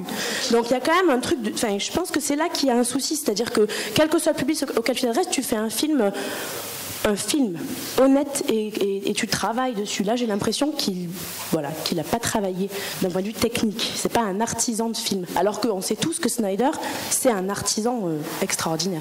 Artisan du fond vert. Mais et c'est bien d'ailleurs. Et c'est on est d'accord. une grande qualité. Les gars, si vous permettez, là, les cheveux blancs vont parler un peu, mais j'ai quand même vécu l'époque Batman, les premiers Batman. Qui le premier a bien les tout marqué. premiers, non, tu l'as pas vécu. Si, non, mais je te parle d'un film 79, le film a fait un carton, le second a très bien marché, le troisième un peu moins, le quatrième s'est cassé la gueule, ils ont arrêté. Ils ont recommencé ensuite avec Batman, le premier a super bien marché, le deuxième aussi, le troisième un peu moins, et le quatrième s'est cassé la gueule. Ou pas 79. Hein. C'est cassé. Non, Superman 1, c'est 79. Ah, Superman, pardon, je pensais que c'était sur Batman. Okay. Voilà, donc si tu veux, quelque part, pour reprendre, quand vous parlez du futur avec la Ligue, etc., moi ce que j'ai peur, c'est que Warner, en faisant ce qu'il a fait avec DC, est-ce qu'ils ne vont pas s'amuser à casser finalement tout ce qu'ils auraient pu faire en bon film, parce que justement les gens, comme ils se sont gonflés à Batman contre Superman, et j'en fais partie, comme je suis vieux, j'ai failli m'endormir à la première partie, c'est la première fois que je vais voir les films de super-héros, chaque fois 2 fois sur tous les Marvel, et jamais j'ai cligné de l'œil. Là, franchement, la première heure, c'est gonflant, quoi, je veux dire. Et moi, ce que j'ai peur, c'est que le public se soit lassé, et comme à l'époque des autres films, le prochain qu'ils vont faire, qui peut être excellent, eh ben, les gens, ils vont pas suivre. Vous voyez, c'est pour un peu vous contredire en disant, ça va être peut-être super bien après, mais étant donné qu'avec les 2 personnages principaux de DC, ils ont fait une merde entre guillemets, est-ce que les gens vont suivre derrière et au contraire vont pas se rabattre sur les prochains films Marvel Où là, par contre, les gens, moi je vais souvent, enfin l'exemple c'est, moi je suis fou de BD, mais je vais souvent au cinéma en bande avec des gens qui en ont rien à foutre de la BD. Et souvent, comme pour Ant-Man, comme pour Les Gardiens, pour bien d'autres, les gens, ils sortent, ils me posent des questions, mais globalement, ils ont bien aimé. Là, sur Batman, Superman, des gens qui connaissaient pas la BD ou très peu, ils sont sortis, ils m'ont même pas posé de questions, ils m'ont simplement dit putain, qu'est-ce que tu nous as mené voir? Je veux dire, et vous voyez, et ça c'est un signe qui pour moi est très inquiétant, parce que quand on ira voir cet été le film avec Will Smith et tout, peut-être quand je vais dire les gars on y va, ils vont me dire oh non, c'est bon, on a donné. Vous voyez ce que je veux dire? Alors que Ant-Man leur ayant plu, ils vont aller voir Civil War, je veux dire, vous voyez, et j'ai peur que là ils aient cassé quelque chose, un public qu'ils auraient pu prendre, et j'ai peur qu'ils aient cassé cet élastique pour prendre le public à Marvel, quoi. Voilà. C'est tout ce que je voulais vous dire. C'est exactement la question que se posent les producteurs aujourd'hui, comment on les ramène. Après, ils ont l'avantage de... Moi, j'appelle le film avec Cara Delevingne pour des raisons personnelles. Mais Suicide Squad a comme une cote d'amour assez incroyable chez les fans de Marvel, chez les fans de DC et tout. Et ça peut être le film qui leur dit, ok, venez, on oublie BVS, on met de côté, on retrouvera ces personnages-là plus tard, on essaiera de mieux les faire. C'est pas nous qu'il faut un grand succès à un film. Ah non, bien sûr, c'est le grand public. Voilà, c'est ça que j'essaye de te dire. Mais Suicide Squad va venir aussi, ils vont faire comprendre évidemment aux gens, parce que tu auras Ben Affleck dans le film et tout ça, désolé si je spoil quelqu'un, mais ils vont déjà tout connecter et le film risque d'être bon. Je rappelle, c'est le premier film du DCEU qui ne sera pas de Zack Snyder, hein, parce que il y en a 2 sorties et Justice League qui part en prod là tout de suite. C'est au moment où on parle, ils sont sûrement dans un studio devant un fond vert en train de danser. Et du coup, Suicide Squad est là pour ramener une petite cote d'amour quand même au truc. Ensuite, t'as Wonder Woman qui a une vraie portée politique et évidemment féministe là-dedans. Alors après, chacun jugera les déclarations de Patty Jenkins comme il veut. Moi perso, je me juge féministe, ça me dérange pas qu'un personnage soit sexy. Ça me dérange plus quand c'est un de ses seuls leitmotivs et que quand elle se bat, excusez-moi d'être vulgaire, elle a les jambes écartées et heureusement qu'il y a un petit flou parce que sinon on voit tout. Autre truc politique, et merci de l'avoir signalé, depuis quand l'assassin des parents de Bruce Wayne, c'est un rebeu? Cette question-là, c'est con, hein. Il y a des gens, ils vont me dire oh, casse pas les couilles, c'est moderne, c'est normal. Mais ferme ta gueule. Ferme ta gueule. De quoi un rebeu en méchant, c'est moderne, mais t'es malade. On parle de Gotham City, qui est une adaptation de New York. Je vais à New York, déjà, je vois pas beaucoup de rebeux, je t'assure. Parce que c'est plus chaud d'être rebeu aux États-Unis que chez nous.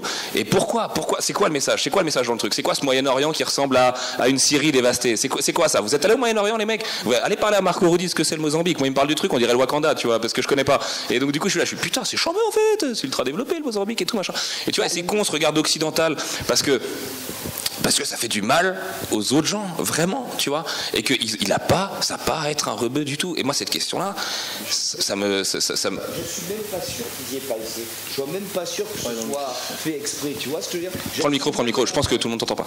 Non, je veux dire ce que tu dis, tu as raison, mais je suis même pas sûr qu'ils y aient pas essayé. Mais si, bien sûr. Même pas, mais je sais pas. Le film est tellement fait de briques et de... Non, mais attends. Je suis même pas sûr. Attends, il y a 600 millions de budget, je t'assure que la moindre seconde, elle est pensée par 12 personnes. Et c'est un des gros problèmes du film. Le mec, si c'est lui, c'est que tout le monde a dit ok, ça passe, c'est lui. Mais non, c'est plus ça, les mecs. On est en 2016, putain, il y a Internet qui nous a connectés tous dans le monde, qui nous prouve qu'on est un peu tous les mêmes, et surtout qu'on est 99% à se faire écraser par 1% d'enculés. Tu vois. Et à partir de là, les questions de. Alors, il y aura une urne à la sortie pour ceux qui veulent voter. Donc. En fait, on va bientôt être obligé de s'arrêter parce qu'il va être l'heure. Je crois que c'est ça. Je vais être obligé de t'arrêter. En fait, j'ai pas beaucoup parlé, mais je vais mettre fin à la conférence. Mais attends, on va prendre des questions. Franchement, on peut abuser un peu. Hein. Enfin, je suis pas sûr. On va peut-être être sorti minimum. Je sais pas, après tant qu'on se fait pas virer, qu'on peut. Moi, personne me met de pression à la porte, donc tant qu'on n'a pas de pression, après on gardera un quart d'heure une fois qu'ils commenceront à mettre la pression. Après, je veux juste quand même réagir à votre inquiétude. Je pense pas qu'il y ait besoin d'être inquiet pour l'immédiat, parce que de toute façon, vu qu'ils travaillent à flux tendu, je veux dire, voilà, on a jusqu'à Justice League de barrer, donc en tout cas jusqu'à 2017 voire 2018, qui sont en train d'écrire les prochains films. Est-ce que tu crois que Snyder fera les deux? Parce que c'est une vraie question, hein. C'est pas du tout sûr que Snyder fasse les deux. Part 1, Part 2, c'est des noms de travail. Et c'est pas du tout certain que Snyder, à la manière des Rousseau par exemple, qui vont tourner les deux en même temps et tout, c'est pas du tout sûr que Snyder fasse les deux. Mais déjà, je trouve ça assez courageux de la part de repartir avec Snyder sur Justice League 1. Alors c'est sûr, le film part en prod là maintenant, donc ils avaient pas trop le choix. Ce qu'ils disent, c'est qu'il va avoir un deuxième consultant, enfin quelqu'un pour lui mettre la grappe dessus, mais j'ai du mal à voir un... Ce qui pour moi veut dire qu'on l'a laissé faire sur BVS, ce qui est faux, on le sait, et tu vois, la logique elle est où? Bon, après on va pas partir sur les questions de production et qui est Kevin Tsujihara et pourquoi Alan Horn était un mec hyper important et tout, et je vous conseille juste de faire une recherche sur Alan Horn, parce que c'est le mec qui était là sur Nolan et tout, et c'est un mec qui a des vraies visions et qui est un peu dur et qui par contre qui suit les projets, quoi. Et ce qui est un problème chez Warner aujourd'hui. Je rappelle un autre élément de business quand même, Warner est en passe vraiment là cette année, bon c'est et je dis là parce que c'est long, hein, on parle de plusieurs milliards d'euros, mais d'être acheté par Apple. Ça change tout, ça change vraiment tout. Time Warner, c'est Harry Potter, DC Comics, comics et cinéma. Toutes les licences, et là Tsujihara qui est patron de Warner vient un peu de paniquer et dire ok, on va mettre triple dose de licence parce qu'il faut qu'on prouve que Warner peut le faire. C'est pas l'ADN de Warner. Warner, c'est un studio, c'est son credo d'ailleurs, qui dit on fait les films un par un, et des fois avec Mad Max ça met 13 ans à faire, c'est un peu long quoi, mais il y a vraiment cette volonté de faire les films un par un, et c'est ce qui avait posé problème avec Man of Steel à l'époque, puisqu'ils avaient fait Man of Steel, ils avaient dit on attend longtemps et on se remet sur un autre projet, et d'un coup Tsujihara il arrive avec ses gros sabots, il dit ok, on vient Legendary parce que j'aime pas trop Thomas Tull et que Warcraft et tout, ça sent pas très bon. Pacific Rim, redonner ça à Stash Fronts de Steven the Knight et tout quoi. Et tu te retrouves derrière avec un studio qui est un peu schizophrène dans sa manière de faire. L'essence du studio est l'inverse de ce que Tsujihara va apporter aujourd'hui. Et il est pas là depuis longtemps. Hein. Il est là, il est arrivé après Man of Steel, si j'ai pas de bêtises, Tsujihara. Il y a des explications là-dedans. Évidemment que c'est les gens qui sont décideurs, qui décident, qui produisent. Pour moi, Snyder, il n'a pas bossé dans des bonnes conditions quoi. Et quand je vois le B-roll et tout, et que je vois avec 600 millions de budget, putain, tu pouvais aller tourner les scènes justement de ce Moyen-Orient, tu n'avais pas besoin de faire un studio, tu y allais vraiment au Moyen-Orient, et au moins tu n'avais pas ce problème d'espèce de racisme ordinaire à la con qui se pose, et je suis même pas sûr que ça soit du racisme ordinaire effectivement là-dessus, ça l'est dans les faits, pour moi à mes yeux, je suis pas sûr que les mecs se pensent racistes évidemment quand ils font ça, je suis sûr que...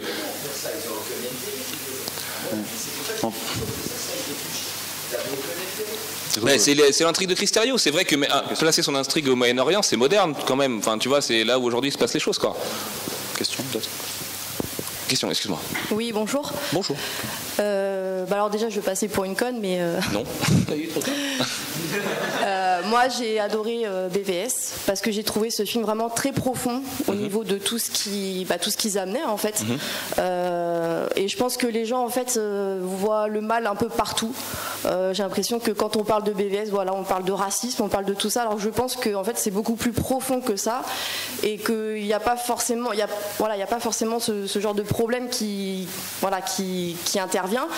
Et enfin, je pense que voilà, les gens voient un peu le mal un peu partout, alors que ils ont vraiment essayé de donner quelque chose de très profond au film. C'est peut-être juste aussi des questions de degré de lecture en fait. Oui, chacun dira. Enfin, c'est facile de dire ça, de dire bah écoute, oui, chacun son niveau et chacun verra à son niveau, mais en fait c'est la vérité aussi. Enfin, ouais, super. Moi j'ai l'impression d'enculer les mouches quand je parle de racisme. Non mais vraiment, j'en parle, ça me tient à cœur, mais évidemment. Chacun voit. Il y a des gens qui vont voir au premier degré, c'est la vérité, et d'autres qui diront ah ouais, peut-être qu'ils ont voulu montrer quelque chose. Voilà. Mais bon.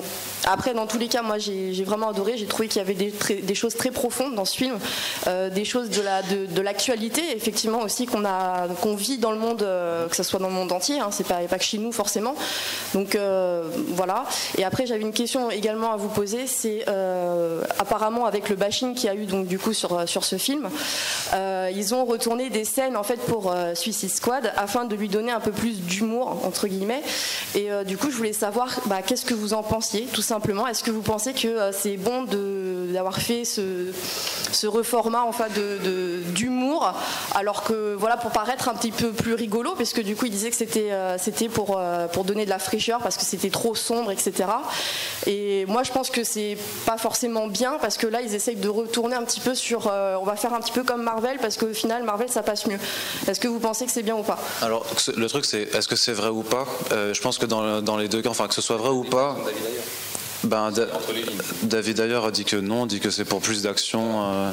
Non, il dit pas non clairement dans son tweet. Jay Courtney dit que c'est n'importe quoi. David Ayer répond, oui mais Jay Courtney, est-ce qu'on écoute Jay Courtney? C'est le meilleur, hein, mais. Il a le droit autant la parole qu'à toi. Oui, bien sûr, mais David Ayer, ce qu'il dit dans son tweet, c'est quand t'aimes un truc, évidemment que t'es content d'y revenir.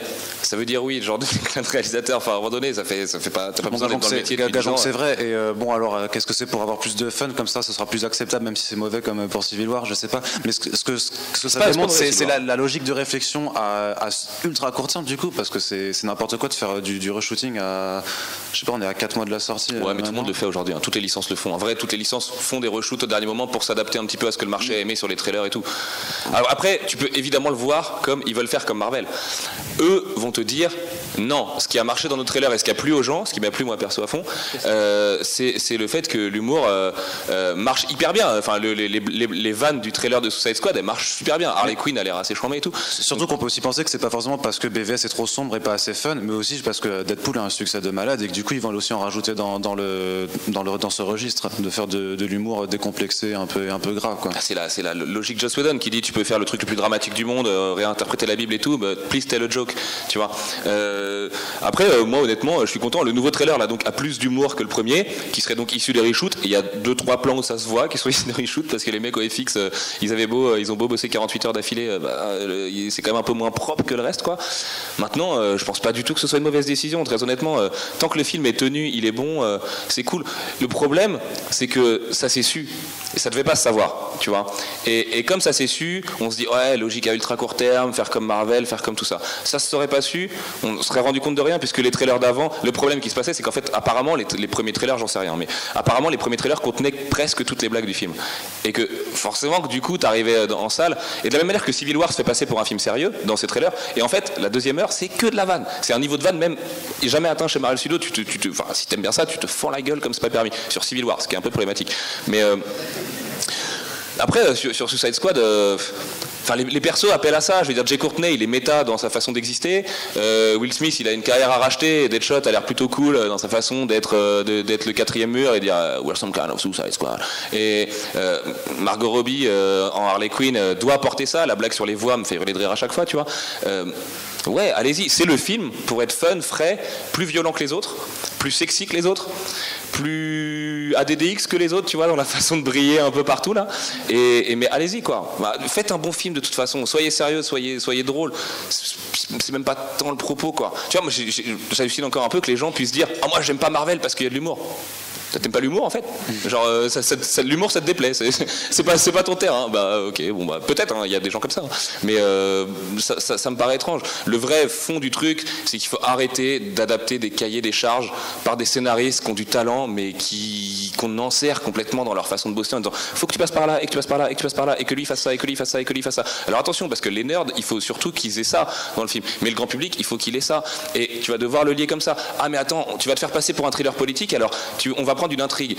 Putain, l'intrigue de BVS, l'intrigue de Civil War, l'intrigue de Winter Soldier, c'est du thriller politique pour Tom et Nana, quoi. Tu vois, c'est le twist, il pue à Civil War, il y a une incohérence immonde par rapport au film d'avant qui est des mêmes réalisateurs et tout. Les frères Rousseau, c'est des mecs intelligents qui réfléchissent à chaque seconde de leur film, qui, quand ils se retrouvent face à un problème de le film ne peut pas avoir d'enjeu parce que derrière, tu as des milliardaires qui décident que ça doit encore faire des milliards et qui croient que pas avoir d'enjeu, c'est comme ça que tu fais des milliards, ce qui est faux, hein. Mais tu vois ce que je veux dire, c'est surtout au milieu de se recentrer sur ce qu'il faut faire. Doctor Strange est une origin story, j'y crois. Wonder Woman est une origin story, j'y crois. Et les deux vont prouver qu'on peut encore faire des origin story tant qu'on laisse les gens travailler sur leur projet. C'est l'ambition de Warner de dire chaque réal fait son film comme il l'entend.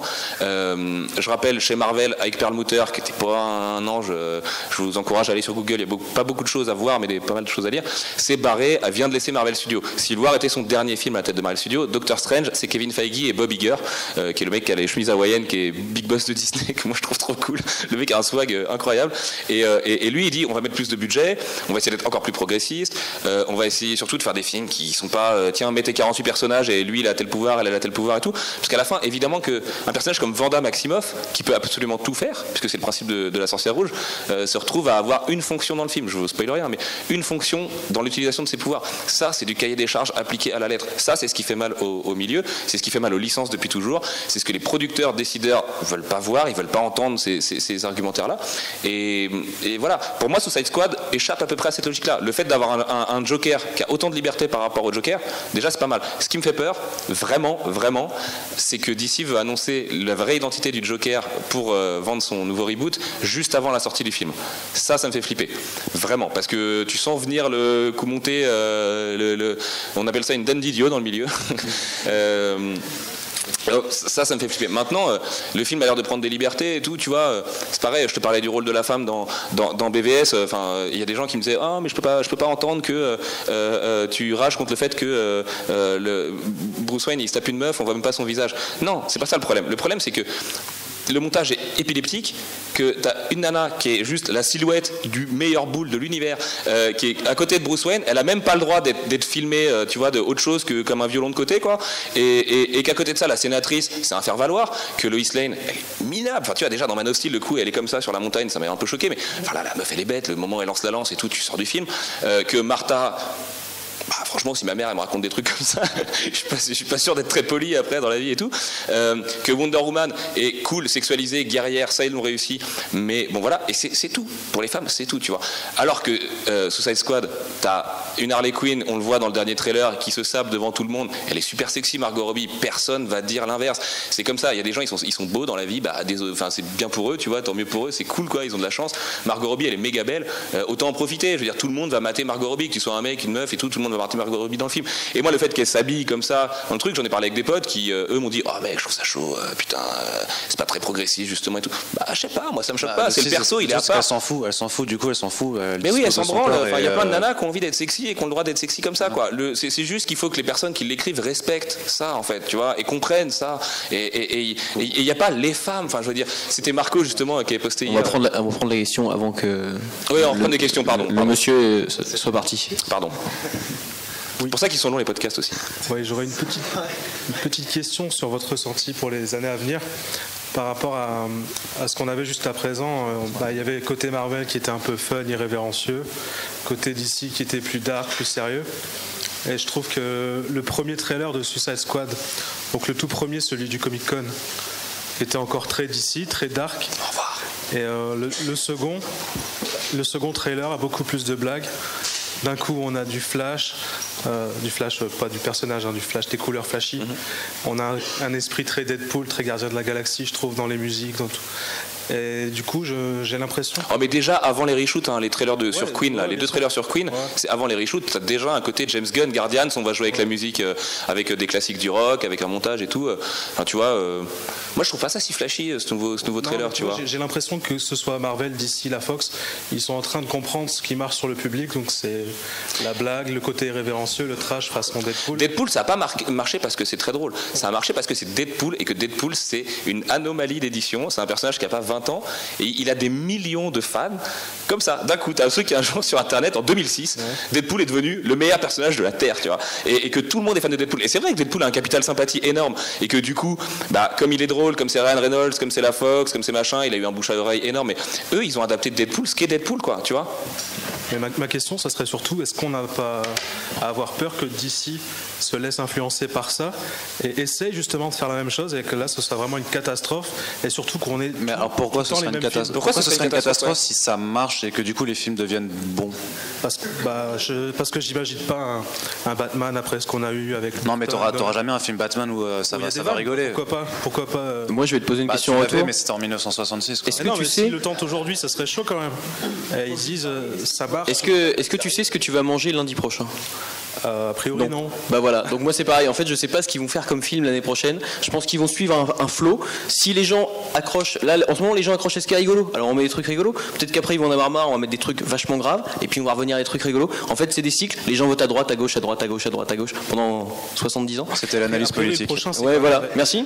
Et voilà, en fait, non mais c'est ça, en fait c'est des cycles, c'est cyclique, les adaptations c'est cyclique, tout est cyclique, c'est pas une mode, ça a toujours existé, seulement c'est des cycles. Donc il y a des moments où ça marche bien, des moments où ça marche moins bien, des moments où c'est rigolo, des moments où c'est moins rigolo, des moments où c'est coloré, c'est moins coloré, et ainsi de suite. Ouais, la différence c'est que t'as un entonnoir t'as un entonnoir avec les licences aujourd'hui. Les licences n'ont jamais été aussi puissantes qu'aujourd'hui, à tel point qu'elles occupent un espace qui est assez dramatique pour des mecs comme Iñárritu et compagnie qui ont quand même des choses à faire au cinéma, tu vois, et pas que Brad Bird, Andrew Stanton, enfin tu vois, des mecs victimes de ces licences, il y en a plein, vraiment, parce que c'est occuper de l'espace, et occuper de l'espace c'est avoir du pouvoir, et avoir du pouvoir, bref.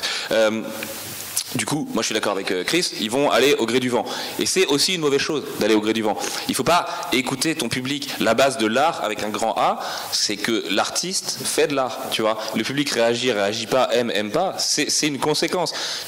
Évidemment qu'Hollywood a toujours fait les choses pour aller vers son public, c'est pour ça qu'il y a des études de marché. Tu parles de forme d'art avec 600 millions de dollars dedans. Ça fait une grosse... Non mais bien sûr qu'il y a une histoire d'argent, sauf que Deadpool a rien coûté, a rapporté autant que BVS, tu vois. Donc ces histoires d'argent, d'argent, elles sont bon, évidemment, ils avaient très bien senti le truc avec Deadpool. Ils savaient que c'était exactement le truc qui était dans l'air du temps. Il fallait le sortir à ce moment-là, en film de février en plus. On rappelle, c'est un slot un peu particulier, les films de février ou de janvier. Et le truc, c'est qu'ils devraient juste faire des choix forts, tout bêtement. Moi, par exemple, j'ai plus peur du futur chez Marvel Studios Infinity War, parce que c'est pas du tout ce qu'ils nous ont fait jusqu'à aujourd'hui. Moi, j'ai pas envie de me taper du Marvel Studios sérieux. On est 60 contre Thanos. On est surtout 60 milliards de fonds verts à 360 degrés et on part dans l'espace et voilà. Ils vont pas y arriver. Civil War a des effets spéciaux dégueulasses. C'est les effets spéciaux les plus moches depuis Thor 1. Tu vois, il y en a quelques-uns, dont Spider-Man, qui sont juste. Tu vois, j'étais en priapisme total pendant la séance. T'en as d'autres, c'est pas possible. Genre vraiment, c'est pas possible. T'as des personnages, ils sont en full CGI et tout. Parce que Warner, il y a des fonds verts dégueulasses dans BVS, notamment celui de la fin là où en plus il est même pas bien cadré, où Batman tient son arme. Enfin, il y a la Trinité là, pire plan de la Trinité ever. T'as Jimmy, il a fait 50 covers de la Trinité. Putain, reprenez des trucs. Je sais pas, faites une référence, faites quelque chose. Ce plan m'a buté. Mais au moins, tu vois, dans les moyens, dans les FX et tout, bon, moi je suis gêné par l'aspect studio, je préfère le cinéma qui va tourner en décor naturel, même quand c'est du gros budget et tout, et je trouve que notamment Star Wars, tu vois, arrive à peu près à prouver que c'est comme ça qu'il faut faire les choses. Mais ces questions de thunes, pour revenir à l'histoire du sens du vent et tout, le problème, c'est que la machine, elle est tellement avancée maintenant qu'on n'a plus qu'à critiquer des trucs qui sont sur un rail, en fait. Enfin, tu vois, et il faut attendre que ça vienne, et voilà. Et évidemment qu'il y aura des bonnes surprises, des mauvaises surprises, et ainsi de suite. Il y a eu Guardians, tu vois, par exemple. Guardians, c'était un film quand même à part pour le grand public. Évidemment que les fans de comics l'ont vu arriver de loin, que ça fait un moment qu'on se rend compte que c'est un film plus rock'n'roll, plus machin. Mais le grand public l'a pris dans la gueule, a dit oh. Merde, c'est ouf quand même, la blague sur le Jackson Pollock, c'est un peu limite, non ? Et voilà. Et à l'époque, je suis pas sûr même je suis certain que Marvel avait vraiment peur de Guardians, jusqu'au moment où ils l'ont sorti. De la même manière que Marvel Studios, avant Avengers, les gens, ils s'étaient pas du tout enflammés dessus. Thor 1, tout le monde trouve ça à chier. Cap 1, tout le monde trouve ça à chier, à tort à mon avis, parce que c'est un film que je trouve assez formidable, au-delà de ses effets spéciaux un peu bizarres. C'est quand même Joe Johnston qui rend hommage à Joe Johnston, enfin du coup à Lucas et à Spielberg, mais au film auquel il a contribué et tout. Et il y a eu Avengers a un peu tout changé, et Avengers a activé un petit bouton chez Warner qui a dit putain de merde, faut qu'on y aille. Non, pas nous, hein, juste c'est Warner qui dit ça.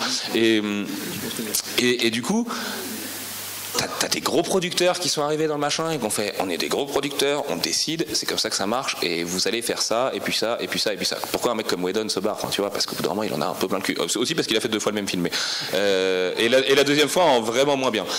Mais après il faut je pense qu'il faut avoir confiance dans le fait qu'un mec comme David Ayer, qui n'est pas le meilleur réal du monde, puisse sortir un truc qui lui tient vraiment à cœur avec Suicide Squad. Si les gens aiment leur personnage, s'il y a de l'empathie et si le producteur leur ruine pas le truc, mets-moi des blagues, mets-moi pas de blagues, je m'en fous, tu vois, fais-moi sentir qu'il y a quelque chose derrière, quoi. Je pense que Marvel Studios, là, dans les annonces de la phase 3, a très vite compris, avec Age of Ultron, que les films d'équipe à outrance et tout, c'était pas forcément une super idée. Tu vois, mettre 40 personnages à l'écran, ça nous fera bander sur Infinity War peut-être, parce qu'il y en aura vraiment 70, mais et encore, enfin, tu vois, où est l'intérêt, quoi, d'avoir Vision qui vole, et donc le plan séquence, il va des personnages sur Terre, et après en l'air, et puis en fait, qu'on va passer par ceux qui sont un peu au milieu, tu vois, type Falcon et tout, bah, tu le vois déjà venir à des kilomètres, le plan, c'est pas passionnant, tu préfères qu'il te raconte une bonne histoire, tu vois, à propos de ça. Et c'est en ça où Black Panther, par exemple, et son traitement, je vous spoil rien, mais il y a plein d'éléments d'acting intéressants dessus, le fait qu'il ait un film solo, qu'il soit fait Ryan Coogler, tu vois, Ryan Coogler, c'est Fruitvale Station et Creed, c'est un mec immense, Ryan Coogler, c'est un vrai petit génie du cinéma, un mec qui est arrivé, qui, tu vois, lui, il fonce, quoi.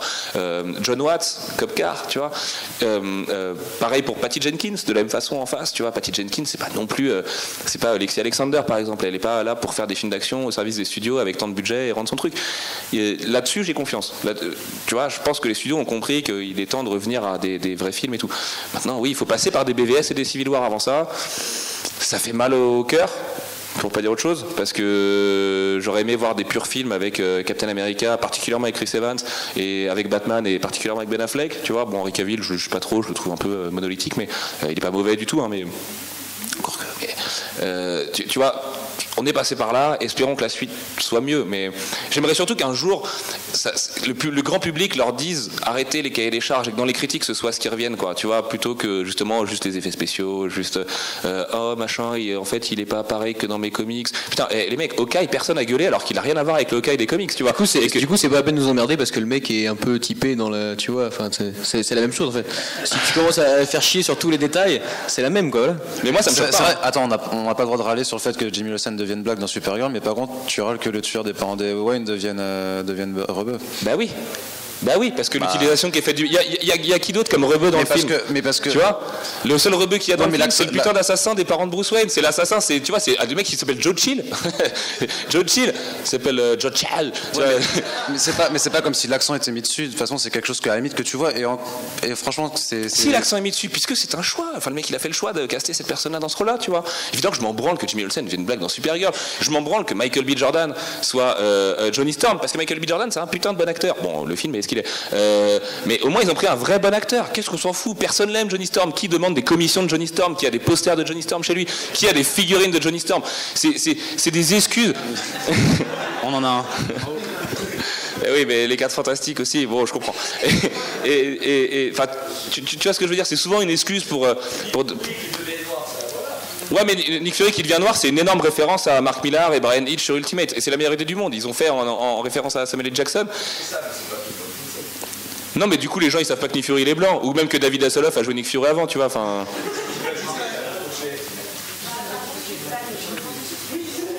Attends. Je pense que le mot de racisme, Attends, on va vraiment arrêter juste sur la politique. Je suis désolé, on en reparle si tu veux après. Juste parce qu'on va prendre d'autres questions si on veut reparler du film et tout. Puis après, on va pas tarder parce que les gars me mettent la pression. Ouais, je pense qu'ils nous ont oubliés en fait, vraiment. Et qu'il faut quand même démonter le stand, mais. Du coup, en fait, c'est juste pour revenir au film. Je trouvais quand même que Warner a une manière de faire un peu différente de Marvel, et je trouve qu'il se rate un peu là-dessus. Par exemple, pour la scène avec Flash qui vient du futur, ok, bon, nous quand on connaît un peu les BD, on sait que voilà, il peut aller dans le passé, etc. Moi, j'ai pas mal de potes et même mon père qui savait pas du tout qu'il pouvait aller dans le passé, et du coup il s'est dit c'est quoi ce gars? Je comprends rien. Le problème c'est que la scène elle arrive en plein milieu du film, du coup les gens ils disent qu'est-ce qui se passe, du coup après le film il se finit et à la fin ils se disent ah oui il y a eu ça mais en fait on s'en fout. Alors cahier des charges. Le producteur dit il faut mettre ça à ce moment-là, mais débrouille-toi pour le mettre à l'endroit où ça gêne le moins. C'est ça le vrai défi. Peut-être avec l'intention aussi de se dire que les mecs vont pas comprendre et du coup vont être curieux et aller rechercher qu'est-ce que c'est, se dire ah bah il y a plein de personnages que. Bah justement c'est le problème que moi j'ai des potes qui ont ressenti ça.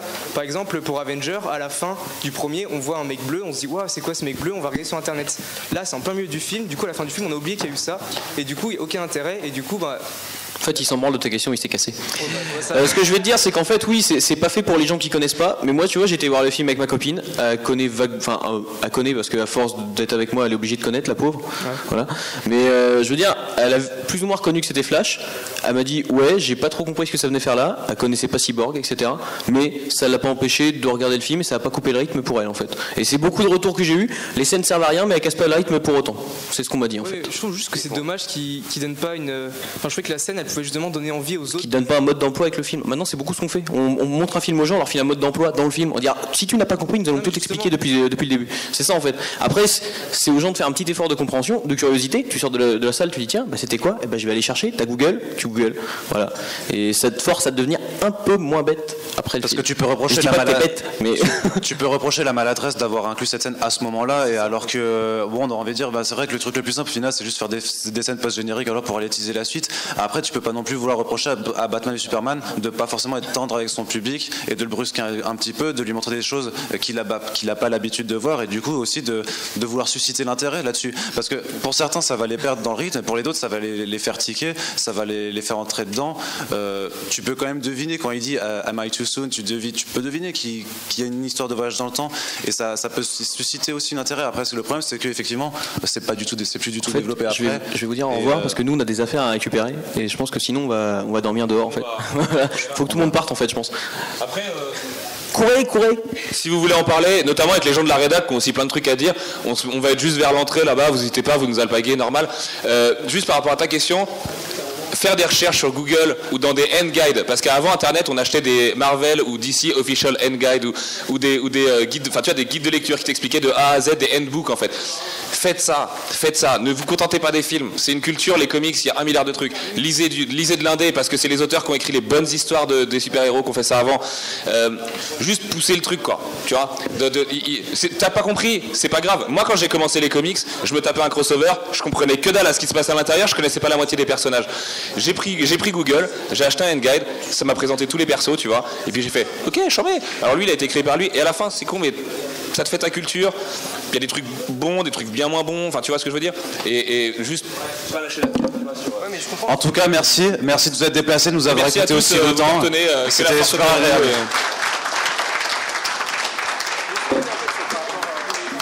En fait, c'est que moi personnellement, moi je connaissais un peu ça, du coup je comprenais la scène.